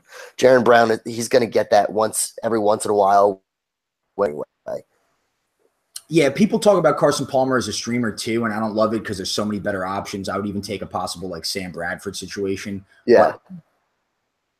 Sorry, that was a long completion for the Niners there for Garcon, but I didn't mean to. Just had a really nice catch. I think I'm playing Fitzgerald and J.J. Nelson this week. Until J.J. Nelson doesn't, I think it's fine to get him into your lineup if you have like a 3 wide receiver league. Like it's possible, like if you got it's only 2 wide receivers in your lineup and you got to go like, Odell and, Alshon Jeffrey, then like don't play J.J. Nelson necessarily. But right. But I think that J.J. Nelson and Larry Fitzgerald don't give up on just yet. These games, that's what it is. They're the only 2 guys I'm touching on the entire Cardinals team. Carson Palmer, there's better options. Yep. With that, Don, who are you picking in this game? I'm going Dallas. I'm going Dallas too. Double down on that. That is all we got for the games. Let's just bang out some reader questions here real quick, Don, and then catch the end of this Thursday night game. My buddy Sam, Nautical Sam, that lives in the marina on the boat. I didn't put this thing in, but he sent me a last-minute question, Don. Let's hit Nautical Sam. He's a new listener. Nautical Sam's the dude. We appreciate it, Nautical Sam. He says Trevor Siemian over Marcus Mariota. Yeah, I'm cool with that. I say hell yes. He's a little bit shying away, I think, from giving up on Mariota, but keep him on your bench, Sam. But play Siemian if you can get him. It's a better matchup. He also just doubles down. Half-point PPR flex decision, Derrick Henry, Alshon Jeffrey. This is a much harder question. I would go Alshon Jeffrey. I think I would go Alshon Jeffrey too, regardless of the Janoris Jenkins situation. Derrick Henry, I still think is going to have a big week, but in PPR, he's still going against the Seahawks. That's the right play. Yep. Let's jump into the rest of these questions here. Jordan Hudson emailed us saying, I've got 2 or 3, not sure what that means, but we're gonna figure it out. He said, should I start LeGarrette Blount or James White as running back 2? Let's just hammer that out. James Both White. agree James White. Should I start Larry Fitzgerald, J.J. Nelson? Oh, he's got 2 or 3 questions, I see. All right. Should I start Larry Fitzgerald, J.J. Nelson, or Martavis Bryant at wide receiver 2? And which one of those in flex? Oh, so he's got to play 2 of them? Playing 2 of them. I'm saying Martavis Bryant is a definite. You agree? Martavis Bryant, definitely. And I would carefully have to watch between J.J. Nelson and what he's got with his hamstring injury, which could kind of lean me towards actually Larry Fitzgerald. Okay, I'm going to completely agree with Don. If J.J. Nelson is full practice on Friday, possibly go with him, but Larry Fitzgerald is probably the safer play, higher floor. Last, Tom Brady or Derek Carr? Crazy question. Just fuck Tom Brady. I gotta say it. I can't say no Tom Brady. Yeah, you got to go Tom Brady. Derek Carr's been so great though, but I gotta go Tom Brady. All right, go Timmy. So on Instagram, we got a question from ZBundy16. What do you guys all think of Carson in Seattle? We kind of talked about him already, but he's the feature back there. Seattle features backs usually do well. Don, you got anything else on that? No, I mean I think we hit that quite a few times. He's a running back too. So. Yep. Yeah. From Anthony on the email, in my standard league, I want to start Rashard Higgins or Emmanuel Sanders. Who should I go? Indianapolis has the worst defense in the league, but the Browns don't have a great quarterback. I disagree a little bit. DeShone Kizer could be fine. Who are you picking over Emmanuel Sanders and Rashard Higgins? I'm still taking Emmanuel Sanders. I think I'm going Sanders too. I've expressed love for Higgins, but I think like right below Sanders would be where I would kind of put the line. From Mitchell Seeger on Twitter, I need to start a running back. Burkhead or Tevin Coleman. His other option at flex is Kendall Wright. Tevin Coleman. I'm going Tevin Coleman too. Kendall Wright and Burkhead both banged up. Yeah, that's pretty much it. Tevin Coleman, the healthiest of them. Hopefully you can get some better situation out of that. From Chad W on Twitter, Cutler, Winston, or Simeon. We kind of like talked around this, but this is a more specific question. Who you got? Cutler, Winston, I got Trevor Simeon. Trevor Simeon is a hot hand. Yeah, I'm going Simeon with that all day. 3 more questions, Don. Cam Newton or Big Ben this week? Standard scoring. Ben at – but go on. Ben is away. Panthers are 2-0. Going with Cam. Cam against the Saints. You got to. I agree with that, Don. Next question. Need a start at wide receiver, running back, and flex. Jordy Nelson. Here's what I'll say real quick, Don. You're looking at this question as well, right? Yep. For your wide receiver, he's got his wide receivers are Jordy Nelson, J.J. Nelson, Diggs, Higgins, Tate, Richardson. I'm just going to say Jordy right there. Jordy. So his running backs are Carson, Buck Allen, Jordan Howard. I'm going Buck Allen. I'm going Buck Allen as well. Buck Allen too. Of the flex of all those guys, I'll probably throw Golden Tate in the mix because we talked about how much we love him. Just fucking sweep it, bro. Sweep it right there. Last question from Lon on Twitter. Ajayi missed practice Wednesday. Is Kenyon Drake the handcuff to own for him? If you really want to cuff him, I guess. I don't know. I just don't know how much Kenyon Drake's really going to do with that offense, even if Ajayi was out. I completely agree with Don that, yes, Kenyon Drake would be the handcuff to own, but that does not mean that you need to own him. I think that there's better running back situations on your waiver that Kenyon Drake is not a guy where you're like, hey, I'm worried about Ajayi. I'm going to pick this dude up, and he's going to be the guy I start if Ajayi misses. Ajayi will not miss, and yeah, look elsewhere, man. Definitely. All right. Well, Don, you got anything else on this podcast, man? We hammered this shit out. No, just remember my weekly update of Ajayi 1,800 all-purpose yards this year, even with no ligaments in that knee. It's good to remind the listeners that weekly Don is wrong. Right? I don't know, man. You've been doing a lot of echoing of everything I've been saying, so. I know I have. But with that, I am Matt Rogers. Don is the DON. Yes, sir. Thank you for listening to the podcast, and we will see you next week. Peace. That was long as shit, dude. It's so long, dude. This game is insane, by the way. Yeah, this game is so insane. All right, I'm going to get off this podcast and just do it. Wait, what? Watch. I mean, I don't know why I said it. I meant like watch this shit, but let me get off this podcast and watch this shit. All right, peace, dude. Later, Don.